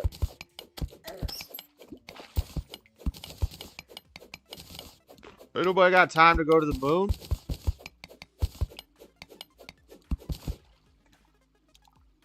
On the most recent Chandrayaan-3 mission to the moon, this guy Scott Tilley, who's an amateur astronomer, Eating ribs or tenderloins, either way. did this himself with his own equipment. He has a blog here, like Riddles in the Sky, where he breaks down exactly how he did this analysis, all the equipment that he used, so you can do it too. And right here, he has his data doing a Doppler analysis. Exactly matches what it should be if that signal was coming from the moon. So this is pretty much proof beyond a shadow of a reasonable doubt. But if you wanted a final nail in the coffin, here is a retro reflector that the Apollo astronauts left on the moon, and scientists today can shoot a powerful laser at it. Now his rebuttal is going to be they were able to bounce lasers off the moon before that thing was allegedly planted on the moon. That's going to be the rebuttal watch. Because there was a class in Harvard, I think, was shooting lasers and they were bouncing off the moon before that thing was ever put there. So watch, they're going to use that as a rebuttal. Precisely targeted at it within a centimeter accuracy, and you can see that it's called lunar laser ranging. It's still done to this day in observatories all over the world, not just in the US, but in China, in Russia, in France.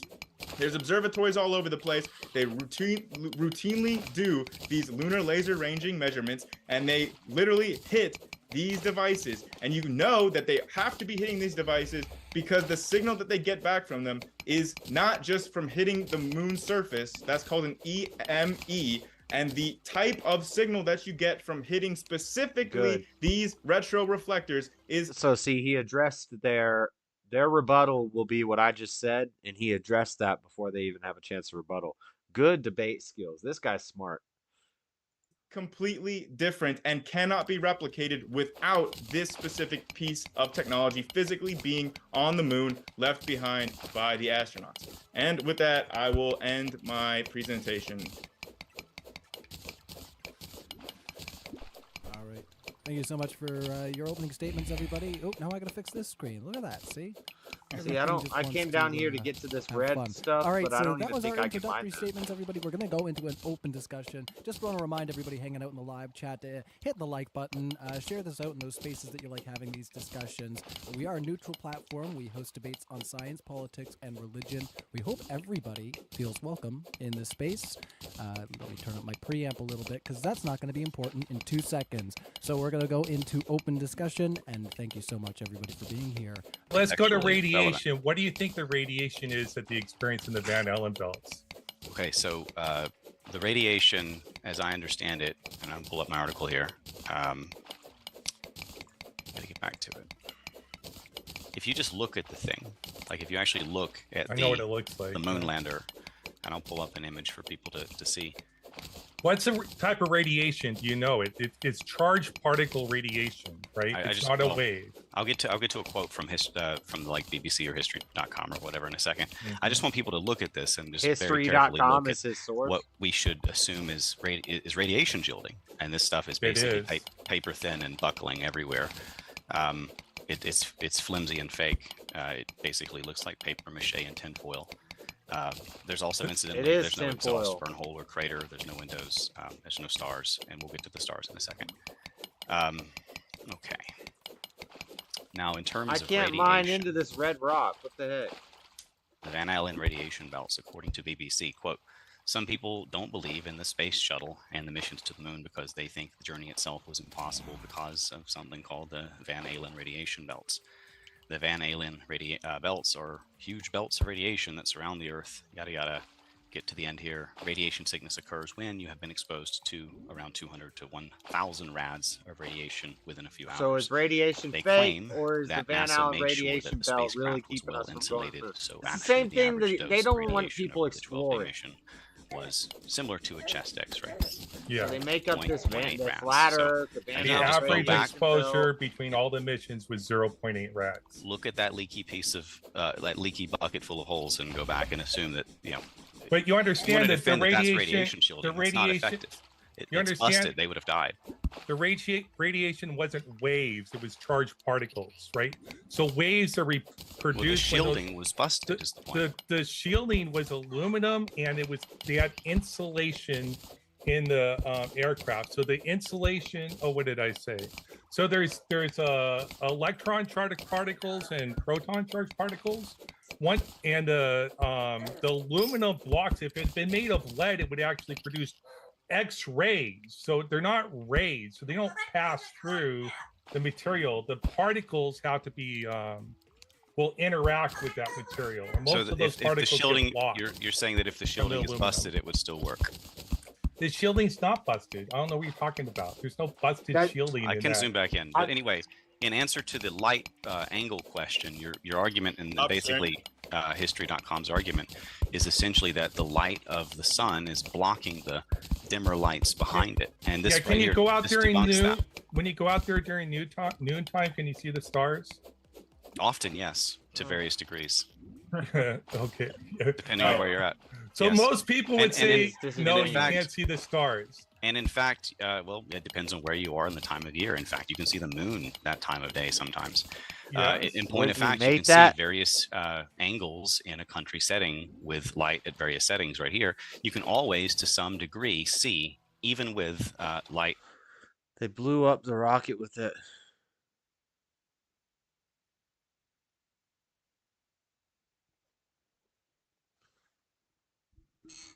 I don't know about that. You could sell moon rocks? Yeah, you could sell moon rocks. Given a gift, called a present, birthday cake, lollipop, giggling cute? What the heck does that mean?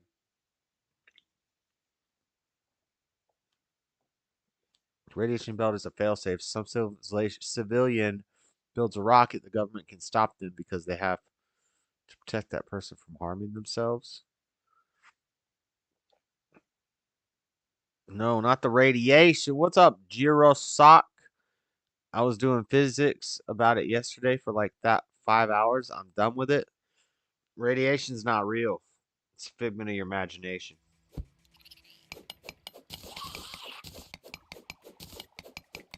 What's radiation got to do with physics?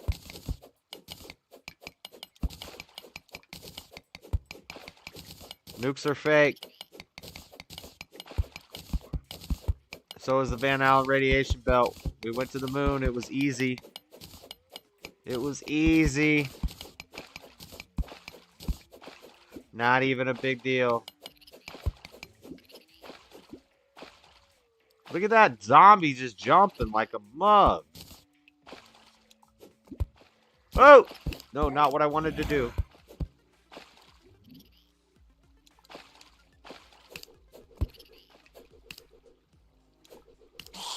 Get out of here, fool. Can't play with me. I got a boomerang, bruh.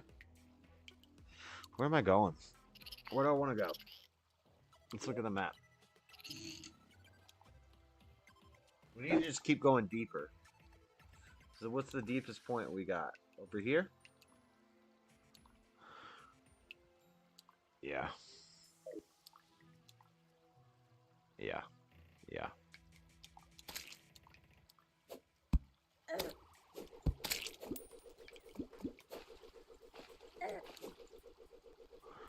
The only problem with the boomerang is if you miss your target, it takes a minute to come back.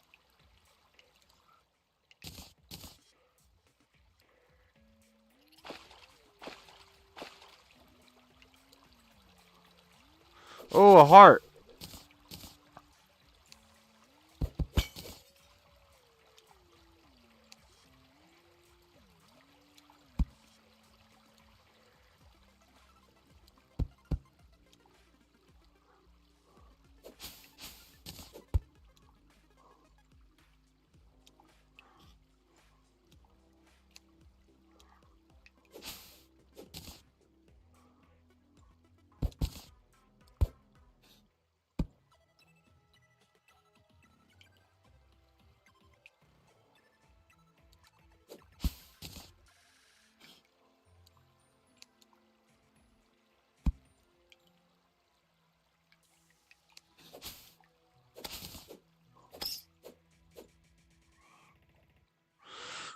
We're going down, right? We got to go down. We're going down.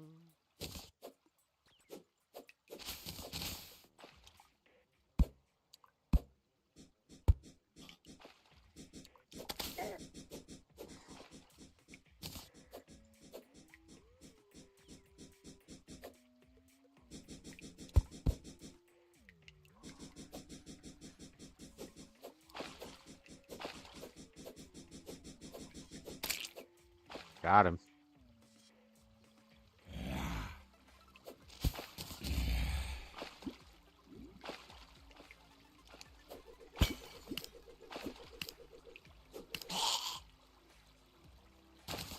Ooh, I got scared there that I was going to take fall damage.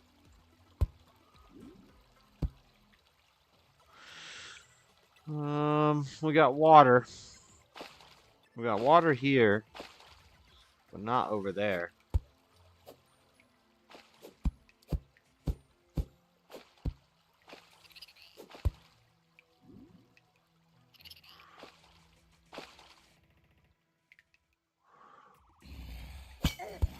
Oh.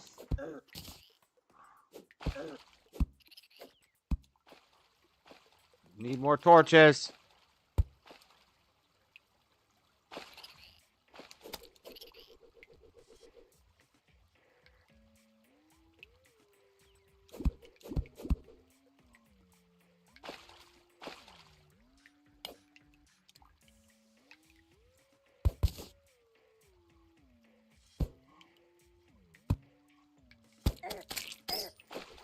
Ow, ow, ow, ow. Getting attacked by multiple angles.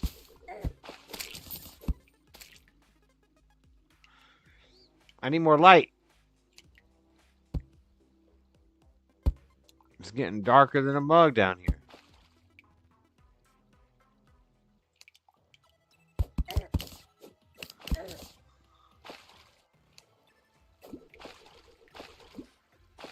Oh God, this is bad.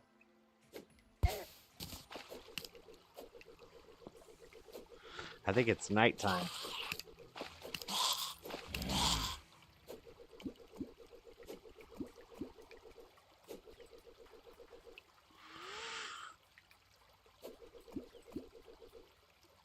Go away, enemy. Ah, nuclear radiation. Got it.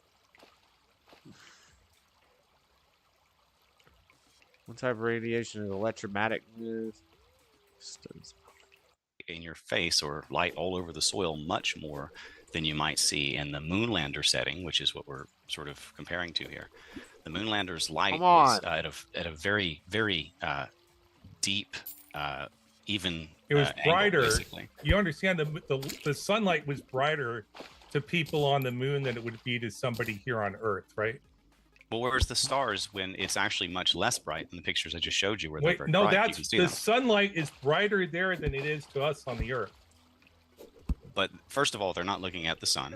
Secondly, we also They're- just saw where the light was they're on brighter the side of the Earth, moon facing the sun. The sun is above them. and the camera's facing away from the sun. Okay, but So there's no Okay, real reason can I to ask not you see then- the stars. Yeah, let's let Flatzoid in here, guys. So we're kind go of ahead, taking Flat. the ball Stop back. I just want to ask Ozzy a question though. No, we don't want to hear from Based Flat. on atmosphere, does it make light brighter Let's end or the screen dimmer? share there. It will occlude part of the light. The atmosphere will. So it magnifies it. It just refracts it. In other words, it still magnifies it. So It it would doesn't be less magnify brighter. it. It would be less bright, guys. So why is it brighter than if there's apparently no atmosphere? More of the lumens get to you, so more of the light gets to you. It's not blocked and scattered by the atmosphere as it comes to you. Okay. But anyway, I just want to ask because I wanted to find out. Now, So you he guys are answers your saying question, and you just that, say the paper mache move is on. able to block this radiation. They don't and like when things. you can just easily Is the answer their radiation questions. coming from all angles when they're moving through the radiation belt, or is it just coming at one angle? They're charged particles. I'm not sure how they're moving around, but It's looping. So it's looping within the Earth's magnetic field. Like the charged particles are moving in a loop. And did they have this? To help them out, it's shaped somewhat like a cocoon. figure 8. Yeah, They went and really Did fast. they have this cocoon of, as you guys put it, protection right around them, or just on panels? I'm not. Yeah, the whole ship. Their module was shielded, where the people were shielded from the charged particle radiation, right? So they weren't radiation waves. You understand the difference, right? So They were this char- kind of- Doesn't make a No, difference. I don't think. This Yes, is it kind of does. Waves similar- and particles doesn't make a difference. It Okay, does. this is kind of similar for most all of Flatzoid's criticisms, other than the stars thing, was that he just doesn't think that the engineers were good enough. Like he thinks that I didn't even bring up stars now. This is a total non sequitur. We're I'm talking not about the bringing up radiation stars, man. and the I'm shielding. paying attention to what I'm actually saying here. What I'm saying is, Ryan, can you not share the screen for a second while I'm talking? But Yeah, No, can he's we- making my point with his share screen. Well, can we he's making my point there. can we stop I the know share I'm screen making while a point right now. I haven't made one point so far. I'm Yeah. trying to make a point if I could be allowed to make that point. let's please. end the My screen point share, you is- guys. Don't mind. Yeah, like nobody can see us talk whenever the screen shares. It's just all on the screen. Okay, thank you. My point has been that all of Flatzoid's criticisms, besides the stars thing, notice I'm not talking about that, Flatzoid. Beside the stars thing, all of the points have just been that the engineering's not good enough. This is what he talked about with the camera. They couldn't engineer the camera to be protected from radiation.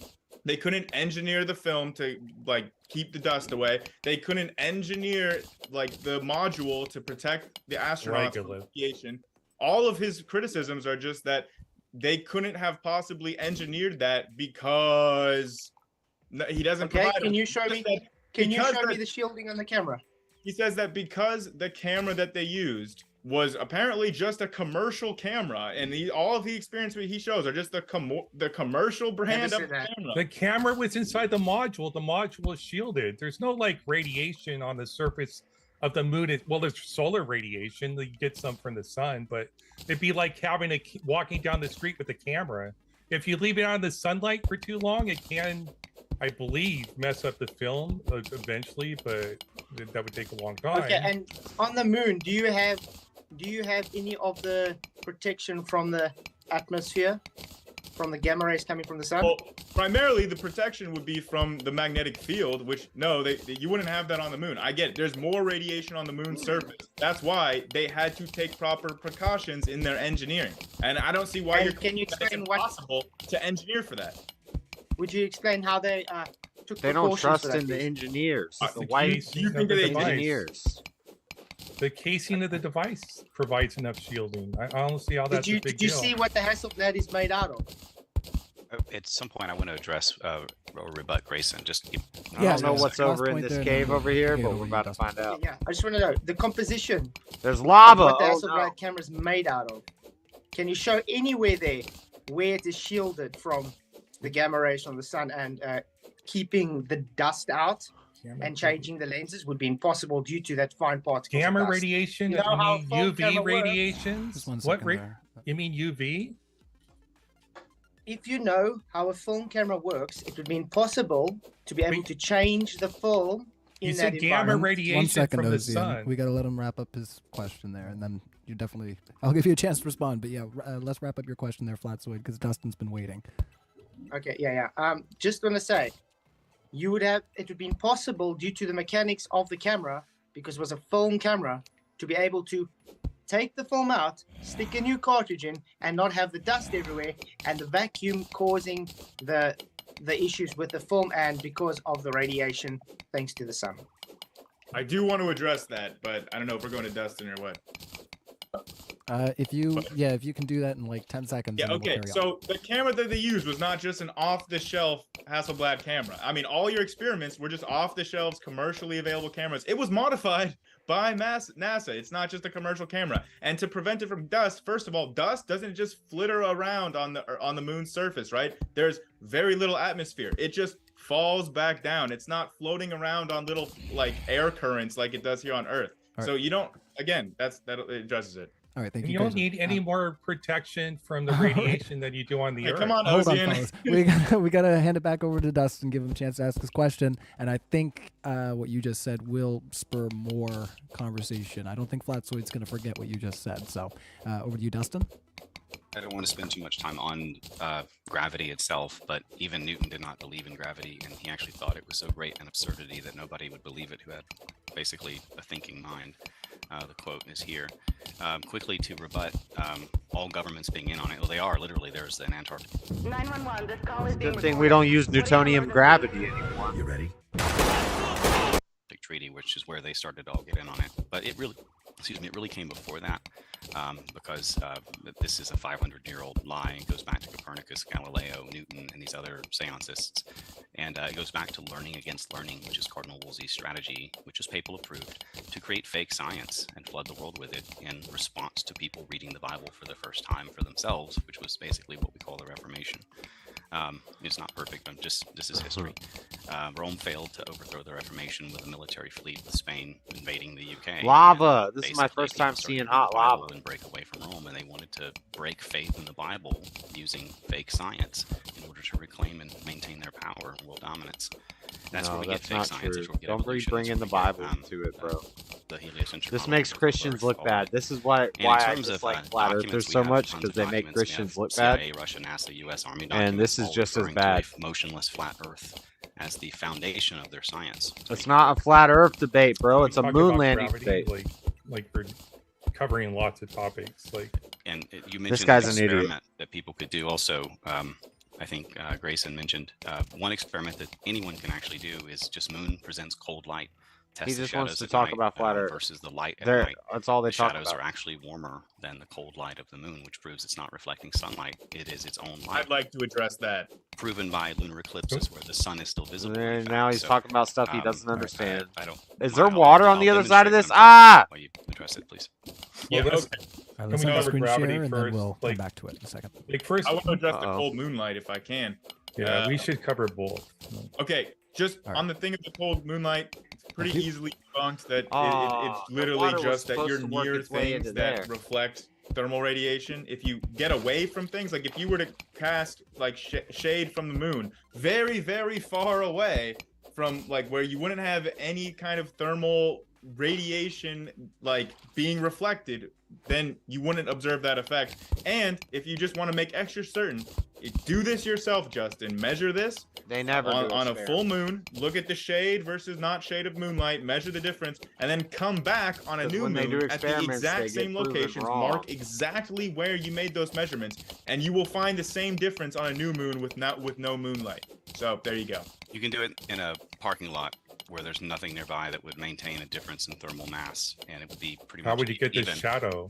Where would the shadow come from? You'd have to bring your own shadow in order to test the theory. Which And there you proves- go. Use That's an umbrella. using the There you go. thermal.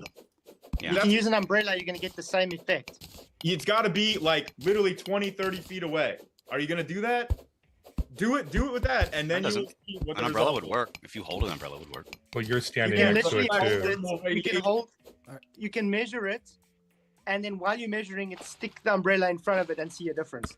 like a Yeah, beach because style. you're bringing it in. It's reflecting thermal radiation. The umbrella is too close. So to it's your not. All right, apparatus. just one So you're second, saying guys. it's We not gotta let re- Grayson have a reflecting chance to thermal- respond. Just one second for it. So you cut him I'm off right in telling the you. middle of a sentence.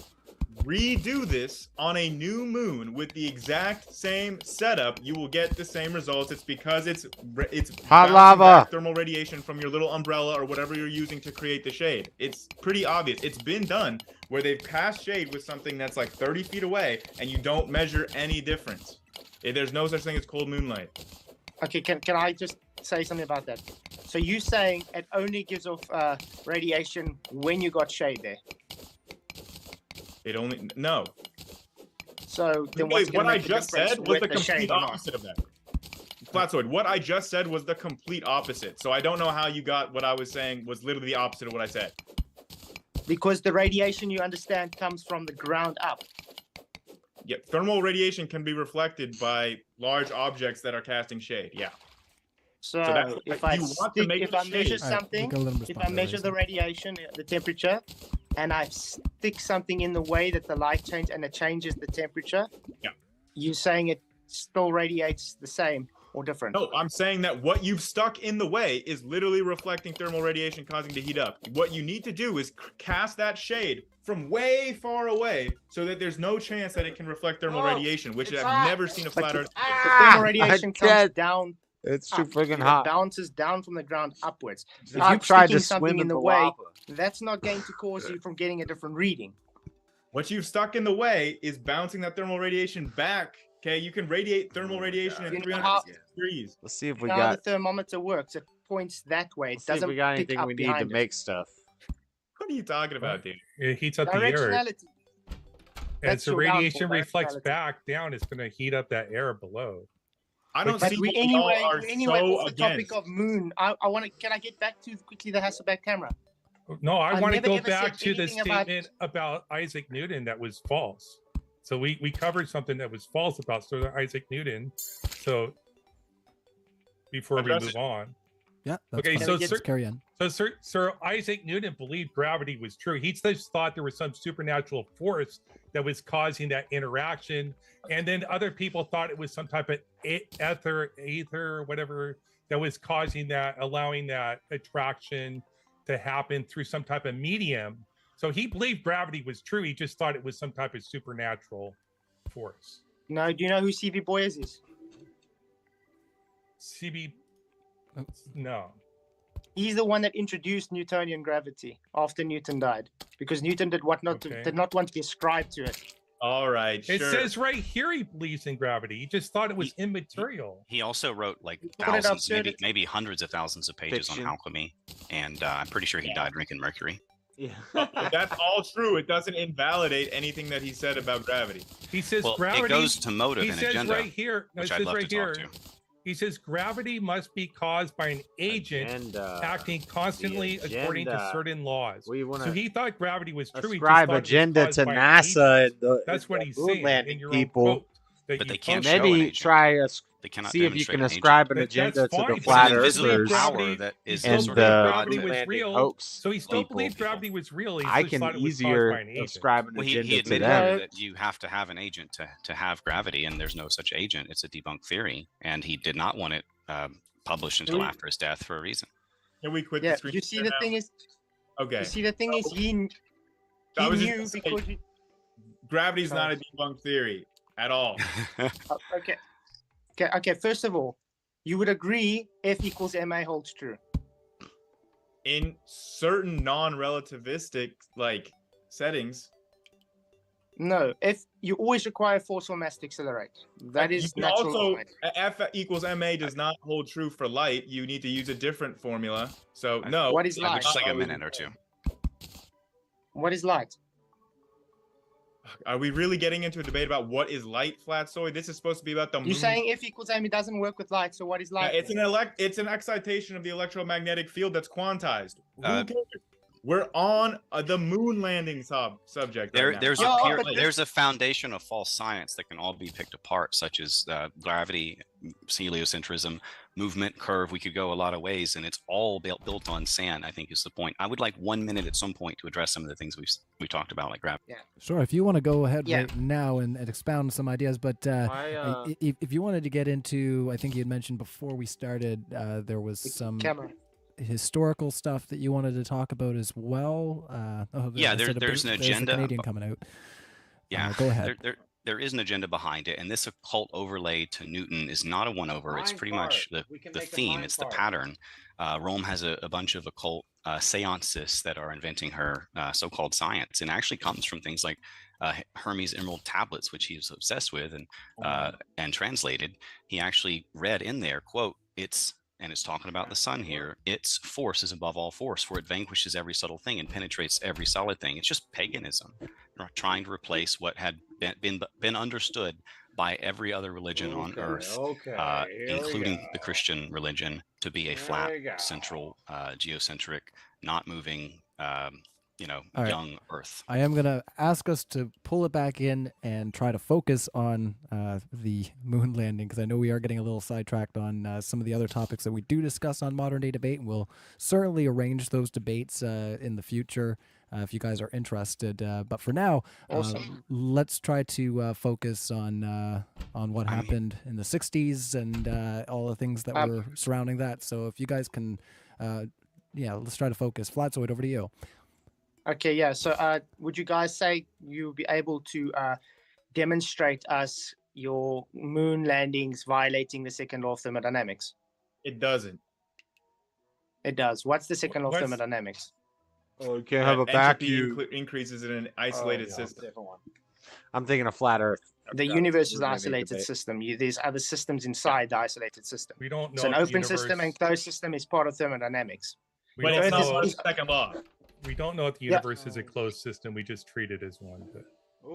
An isolated system is just a hypothetical. You do not actually have an isolated system in reality. Yeah, and the second law, guess what? Only applies to an isolated system. Thanks for debunking yourself, Flatzoid. False. Go look. I can show you citations from MIT, from every university in reality that shows every single system uses thermodynamics. All right, I've taken thermodynamics. The first thing you learn about the second law is that it only applies to isolated systems. Okay, what about Joule's expansion of free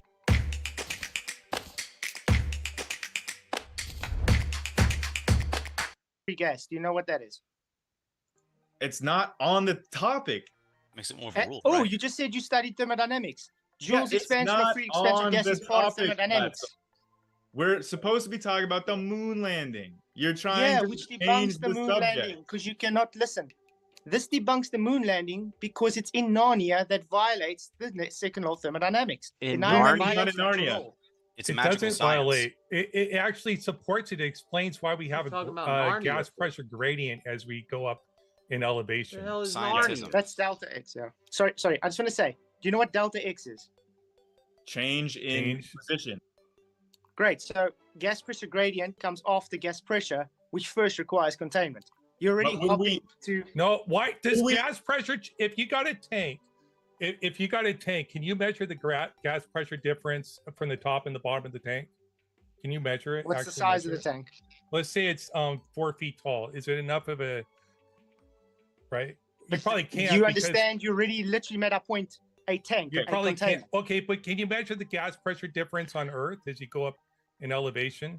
I wanted to bring that point up, is that if you actually graph the atmospheric pressure as you go up in altitude, it gets closer and closer to zero asymptotically. So when you're at space, it's not like you have this huge pressure differential. It's gradual. I mean, you guys would have the burden. And this is off the topic.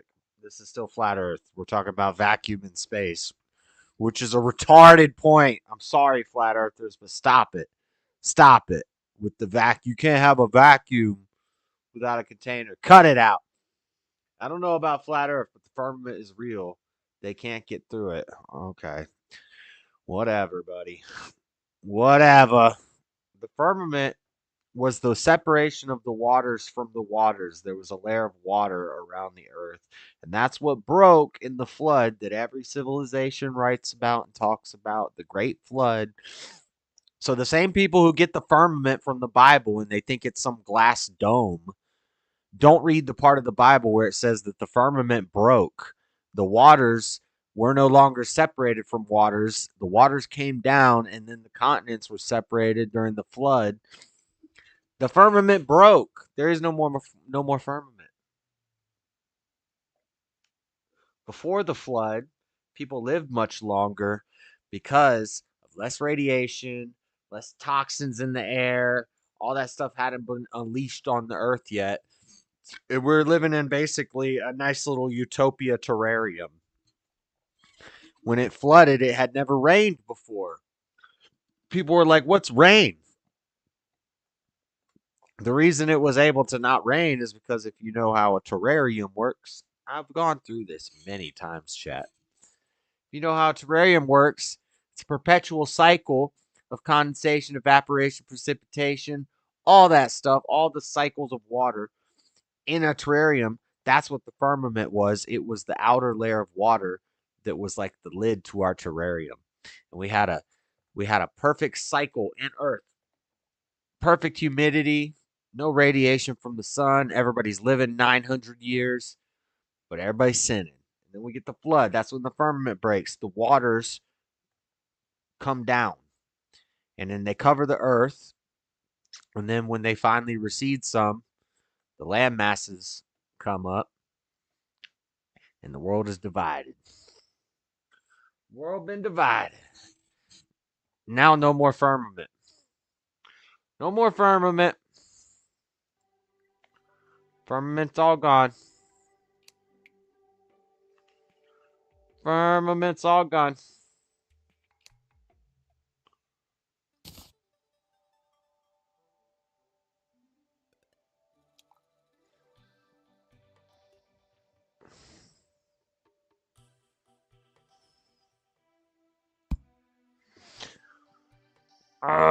Why can't I build this stupid loom thing? How do I build a loom? A loom, a fruto da loom.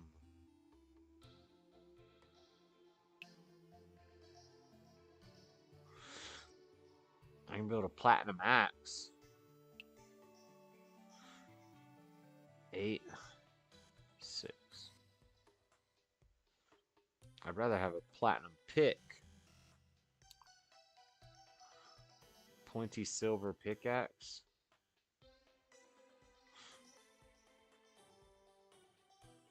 Why can't I build a platinum? Let's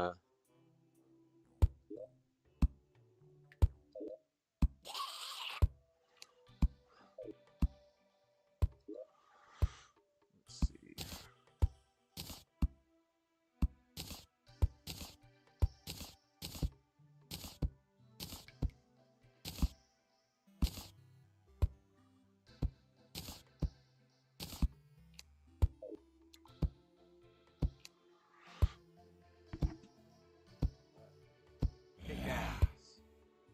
Platinum pickaxe.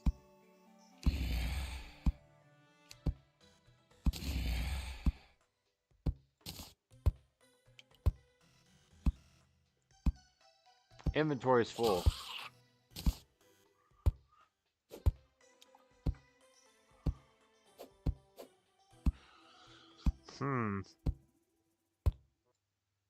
Burden of proof. If you say that it stops at some point, you would have the burden of proof to demonstrate that it does terminate and does not just continuously asymptotically approach zero. Which again, pressure gradients come after having the gas pressure, which is really needed the antecedent of containment. So you hopping to pressure gradients shows you don't understand gravity. Gravity is the containment. That's what contains the atmosphere on the earth is gravity. Why do we got a screen share about fucking opioids, aluminum? Because they don't follow the scientific method, and less than 1% of actual scientific journals actually use the scientific method. Meteorite? I will ask if this is the last screen so it goes share, to credibility. just 'cause we've had a lot of screen 98% of statistics. I don't get to talk much. I'm just trying to contribute, but basically it goes to credibility of the so-called science, which most governments agree on most of this other bullshit here as well, or did at one point. So I mean, it's all lies. It's all lies to your detriment. Okay, I'm not. It's all lies by a prepared liar. to do debates about tobacco, mercury, opioids, aluminum, talcum. So you're just gish galloping. Can we please stay on topic? Gish So the galloping debate like is a about mug. Credibility the of moon landing was world true. science. If Your you'll notice, credibility is being harmed by not staying to the topic like you a agreed mug. to. So we're If talking you'll about notice- your credibility, Dustin.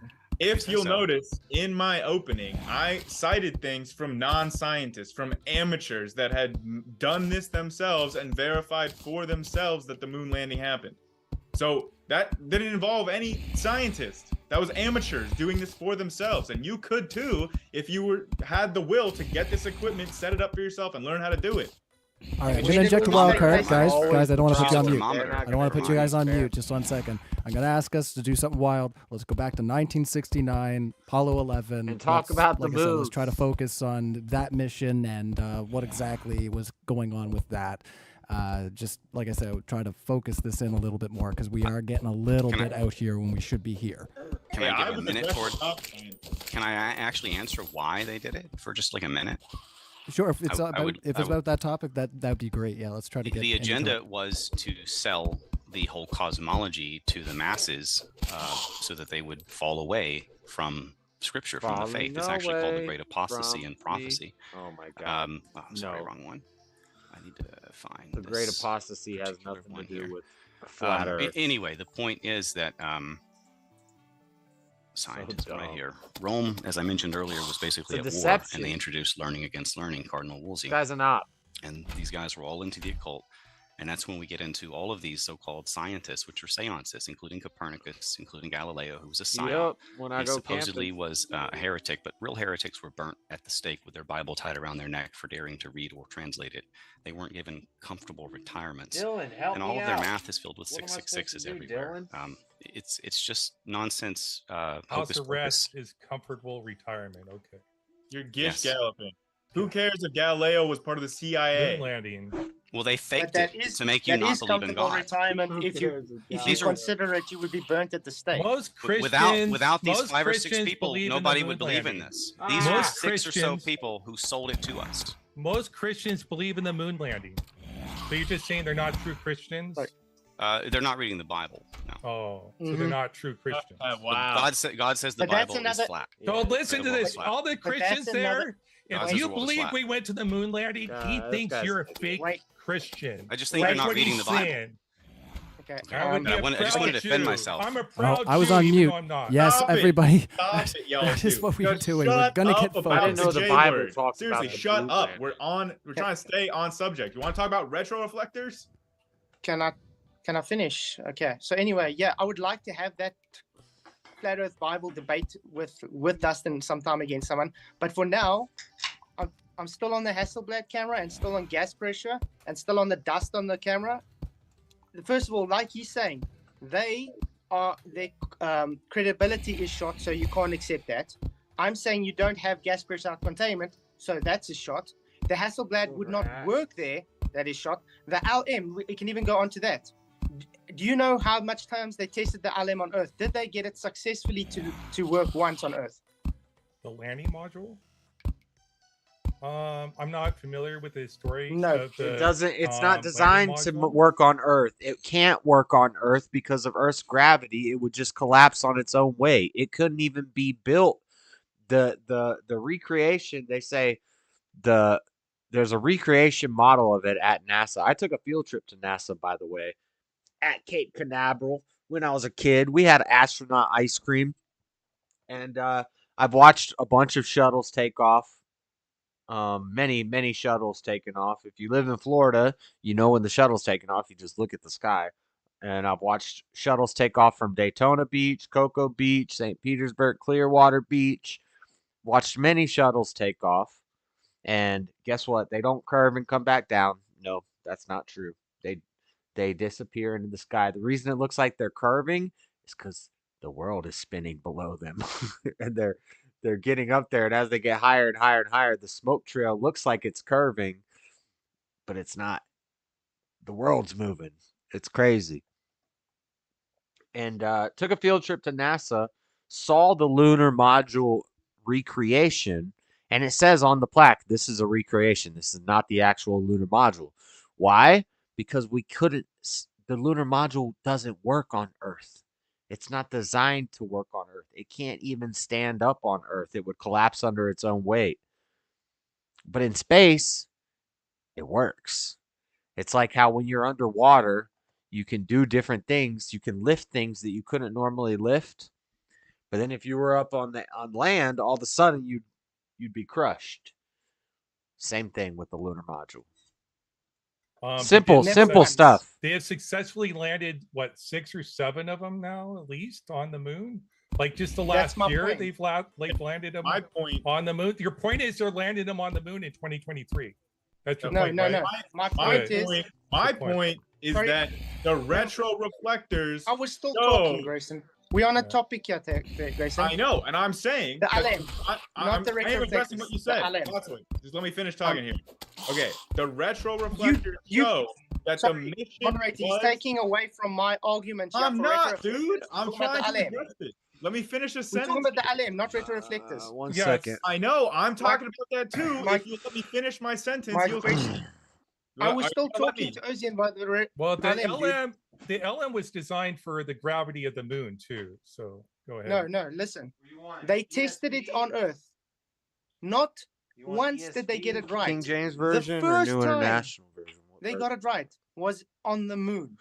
Yeah. Do you know how 148, absurd 1 that through is? 6. You don't even get people to be a pilot on a helicopter if they aren't able to land once. I think they had simulated modules. They had simulated modules. Okay, so you're saying that they for their lander that was designed to work in 1/6 Earth gravity, that they weren't able to successfully do a test in 6 times the gravity.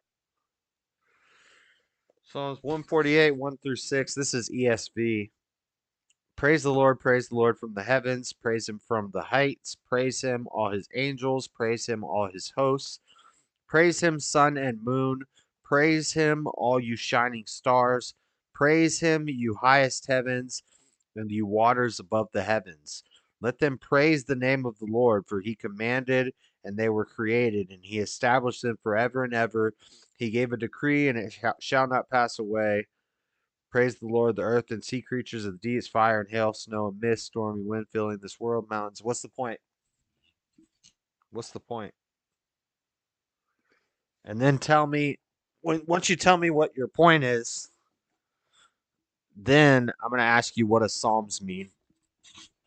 Then I'm going to ask you who wrote Psalms, what is the purpose of that book, and when you realize that it's music and poetry, then I'm going to tell you if you take any of that literally, then you need to logically be consistent and take it all literally. So you must believe humans are grasshoppers, and at the same time somehow we're also sheep. You got to believe a lot of stuff if you're going to take all of the Psalms literally. So what's the point? Psalms is just songs. It's music. Music has metaphor, has all sorts of things. Poetry. Poetry is not always meant to be taken literally. Sometimes.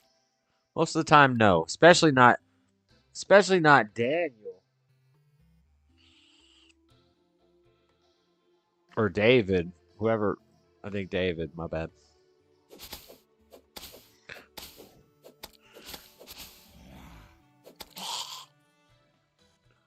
Waters above the heavens and skies. Yeah, that's the firmament. Yeah, that's what it talks about in Genesis. That's what I said. The firmament broke during the flood, though. The waters broke.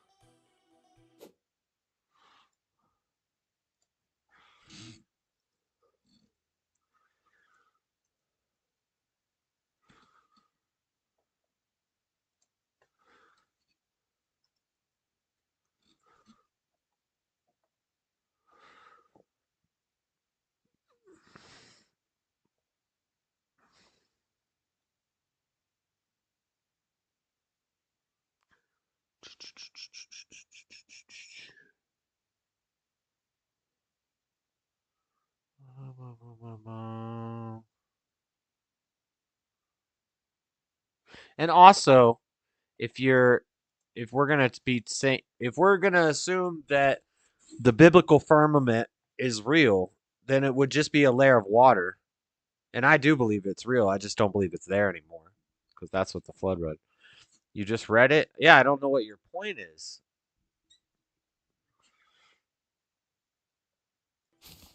I've never denied the firmament.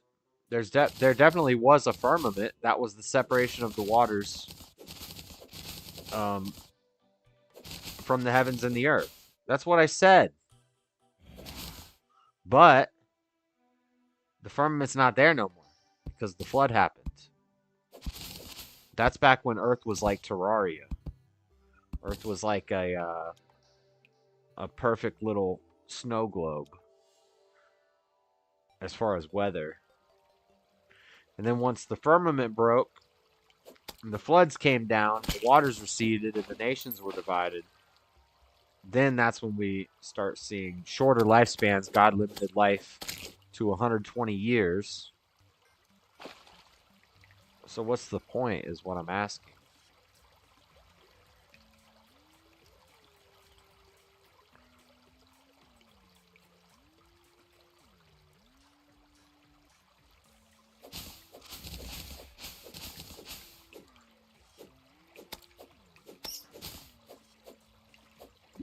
Yeah, I don't have to read it just in Psalms. I could read it in Genesis.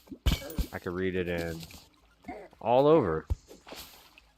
But you're like missing half of the story, the part where there is no more firmament anymore. There used to be a firmament, and even if it was still there, you think they can't, it wouldn't be a glass dome. It wouldn't be some impenetrable force. It would just be a layer of water.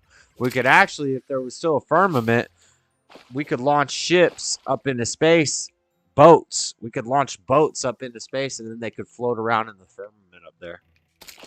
But it's not there anymore, unfortunately.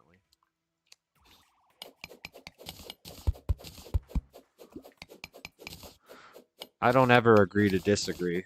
I don't believe in that. I believe that disagreements aren't real. There's just one person who's right and one person who's wrong. Usually one person who's less informed.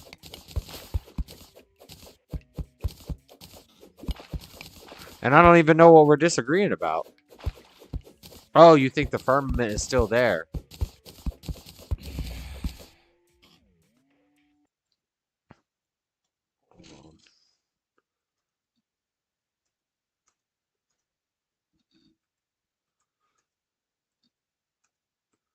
But yeah, I don't ever agree to disagree.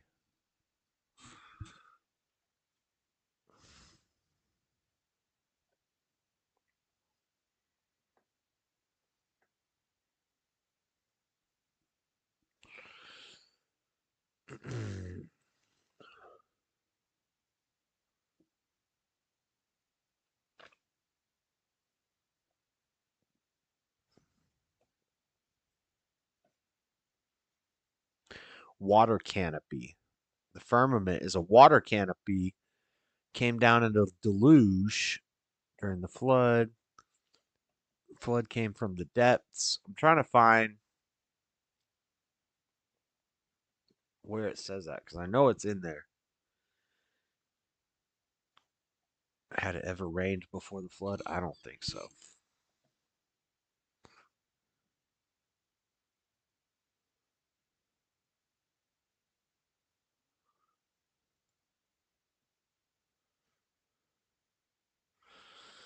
Let there be an expanse in the midst of waters. Let it separate the waters from the waters. That's the firmament. God called the expanse heaven or sky, but that same word. Like people think that that saying that heaven, like where you go when you die. No, it's just saying the heavens is what's above us. Space is the heavens. They didn't have as many words at their disposal to use. What am I digging for? Oh, I'm just digging. Platinum. Oh, we got some platinum action. Oh, this is above my house, huh?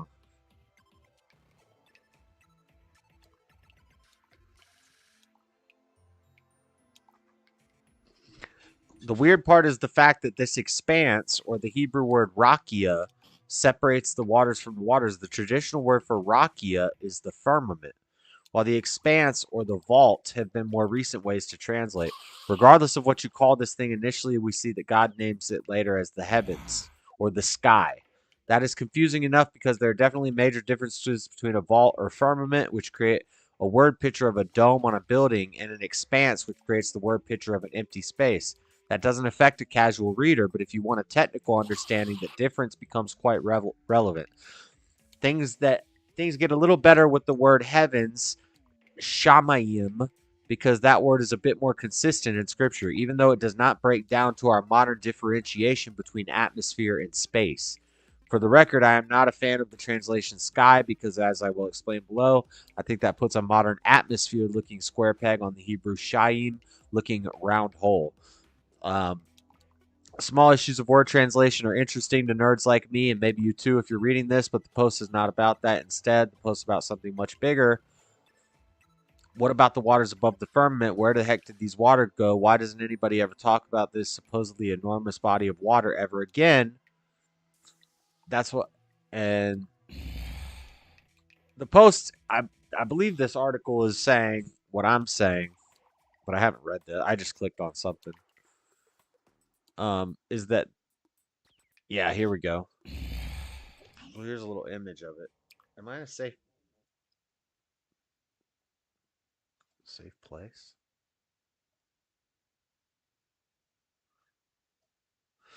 Yeah. So here you go. So here, let me demonstrate.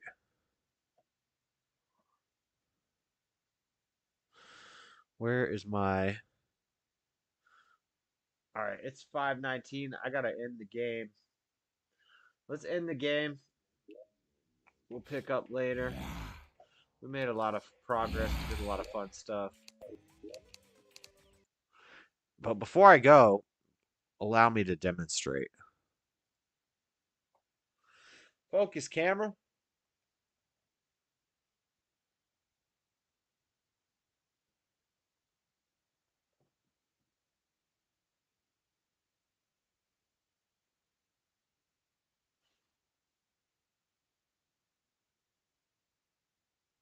No, not agree to disagree. We can find solutions.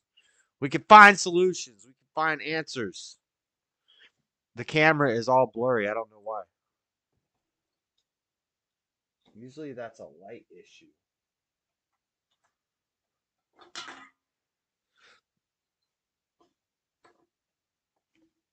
Anyway, hold on.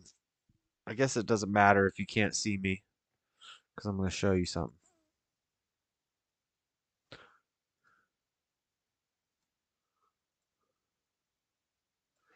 All right. Check me out. Look. Check me out. Look. 26 inches. Here is the world. It's round. Round. No, wait. Okay. Here is the world. It's round. And now we have Pangea. Now we got... Now... And like archaeologists and all that other stuff will confirm this. There used to be a lot of land bridges. The sea levels used to be much lower. Chains and archipelagos and islands and stuff that land bridges from Alaska to Russia and Australia. Like, this stuff is all well known. So pretty much we got Pangea here for the most part.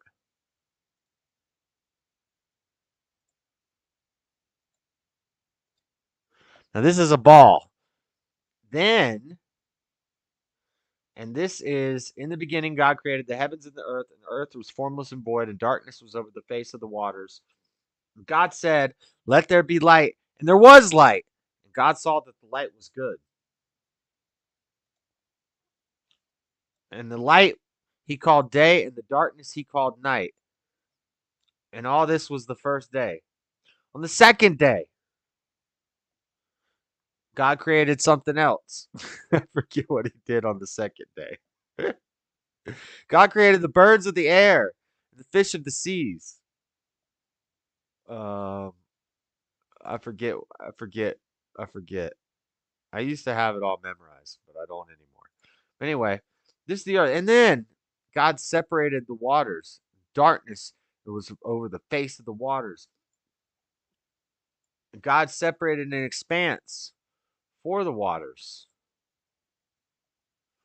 So this is what the flat earthers call the dome. What I call the firmament, also known as the separation of the waters from the waters.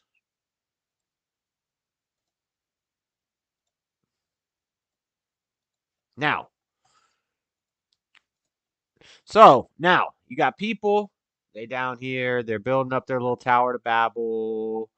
Everybody's evil, everybody's worshiping their dang old sun gods and crap like that, getting all crazy, trying to be like God, building the Tower of Babel.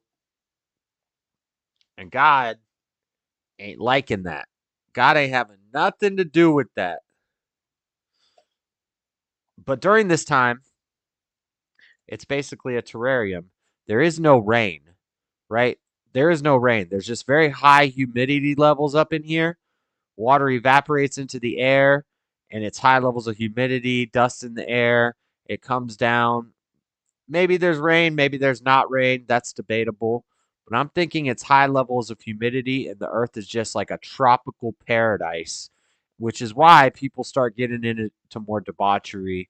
They build their little towers. They got their little fire. The world's on fire because it's really hot. Global warming.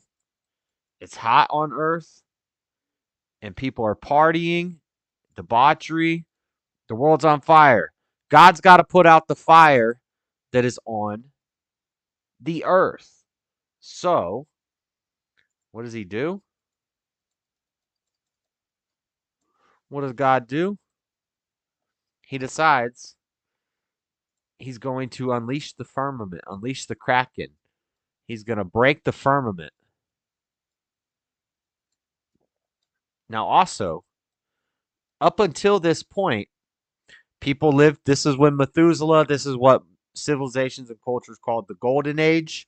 Up until this point, because of this protective water layer, the sun's radiation, the harmful radiation and light from the sun gets reflected by the water.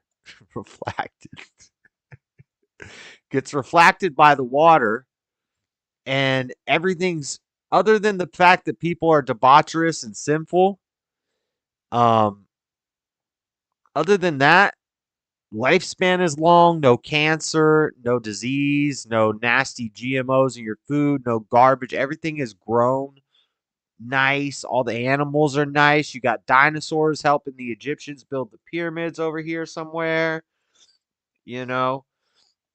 But then God says, y'all are a mess down there. You've set the whole world on fire. The whole world is burning, you know. I got to put this fire out. So God takes his stick. God's got a stick. You know, the hand of God comes with a little jagged stick, and he pokes it. He pokes the firmament. He pokes the firmament with a stick. And he said, "You know what? You people don't appreciate anything I've given you. So I'm poking your firmament with a stick." Well, the firmament pops. The firmament pops. The waters come down. The waters come down. Puts the fire out. And the world is now flooded. Hold on one second. I got you guys.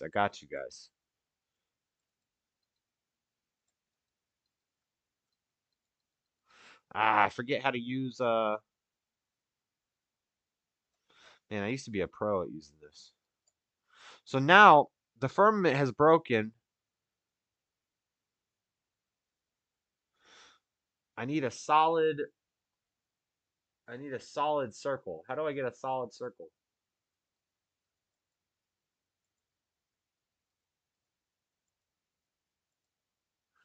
Here we go.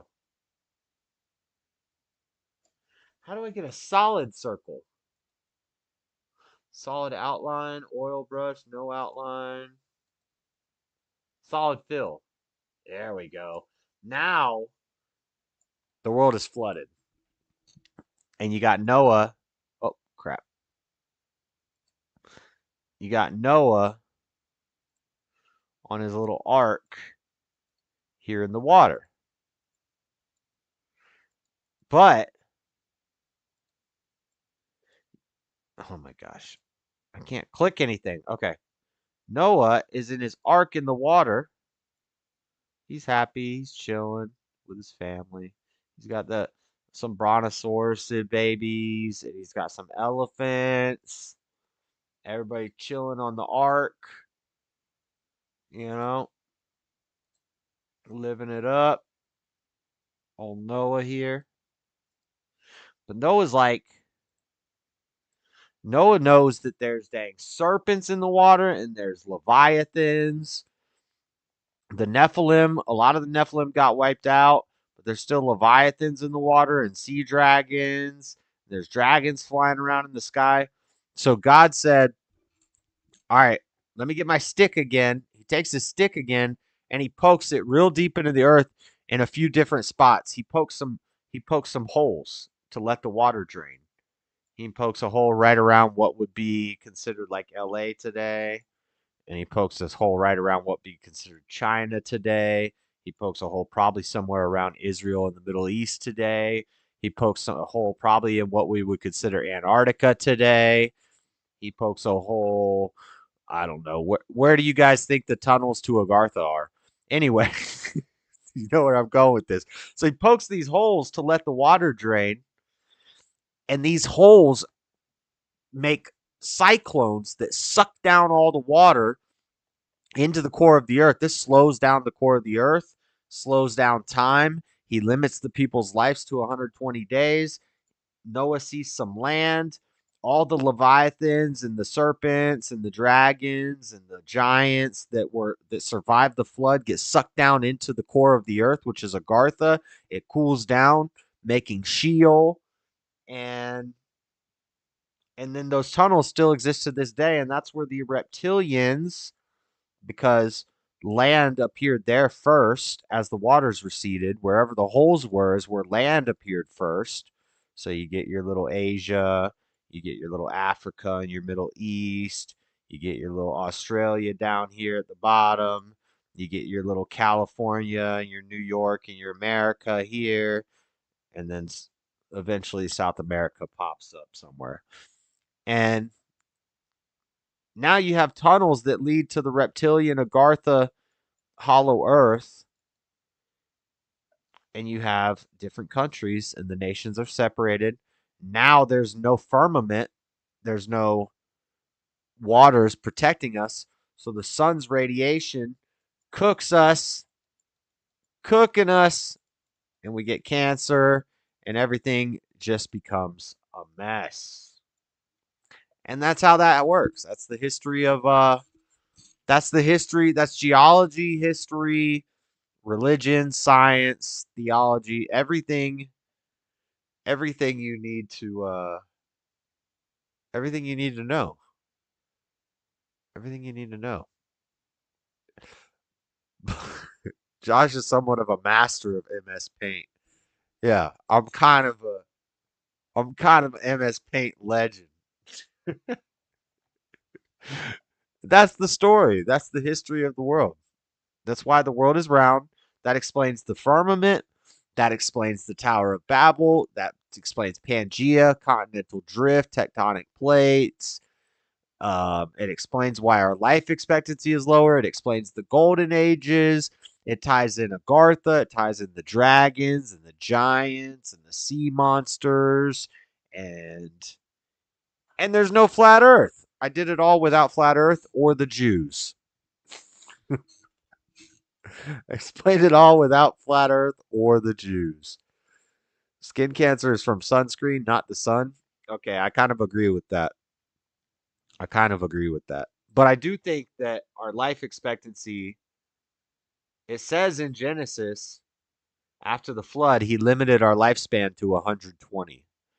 And the world record anybody's ever lived is 123, which some people would be like, oh, well, that proves God wrong. But I think he meant like 120s. You ain't getting to 130. You find somebody who lives to be 130, I'll be like, yeah, God was wrong. That was cool. Very, very well done presentation. That's my story of history, my understanding of it. But I don't know what's up with my camera.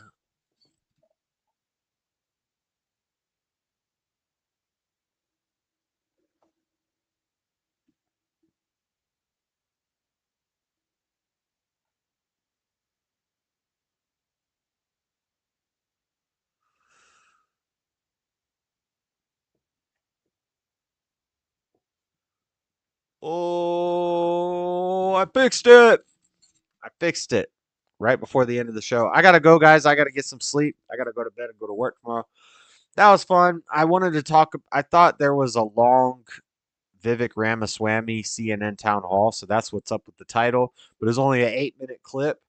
And instead, we talked about the moon landing and flat Earth. So that was fun. But I'm going to head out, guys. And what's tomorrow? Friday? Shoot, my phone's dead. Tomorrow's Friday. Probably won't stream tomorrow because I did Monday, Wednesday, Thursday, and then we got Saturday. We got a bunch of good days in playing some Terraria. We got news, but Saturday, Daddy Jub said he's gonna be in the Discord this time because this is a big UFC pay-per-view. Like he would take off work for this. This is Colby Covington versus Leon Edwards, the MAGA, the Trump's favorite fighter is what he calls himself. Donald Trump's favorite fighter, Colby Covington. So that's going down this weekend. I thought it was last weekend, but it's this weekend, the 16th, Saturday. I'll start streaming at 4:00, and it's a full pay-per-view, last pay-per-view of the year. And Colby Covington said at the pay-per-view or at the press conference, if he wins, they've already talked to Dana. Donald Trump is going to present him the belt. So we're hoping Colby Covington wins and Donald Trump puts the belt on him. But so the next time we're streaming will be this Saturday. I won't be. It's Thursday today. I'm not going to stream tomorrow. Maybe I will actually if I'm bored or if who knows, but probably not. But definitely Saturday. We'll be streaming for the fights, hanging out, Discord open, debate, chat, hang out, drink some beers, watch the fights, talk about debates, whatever we're going to talk about. I'm not going to be playing any video games during that stream because it's a big pay-per-view and I want to be focused. So we're just going to be watching the fight and talking to the Discord. Maybe watch some videos or something if somebody has me look up something funny or something. But I'll see you guys later. God bless. I'm out. See you Saturday. Peace. Later, Stubborn One Dean. Everybody. See ya.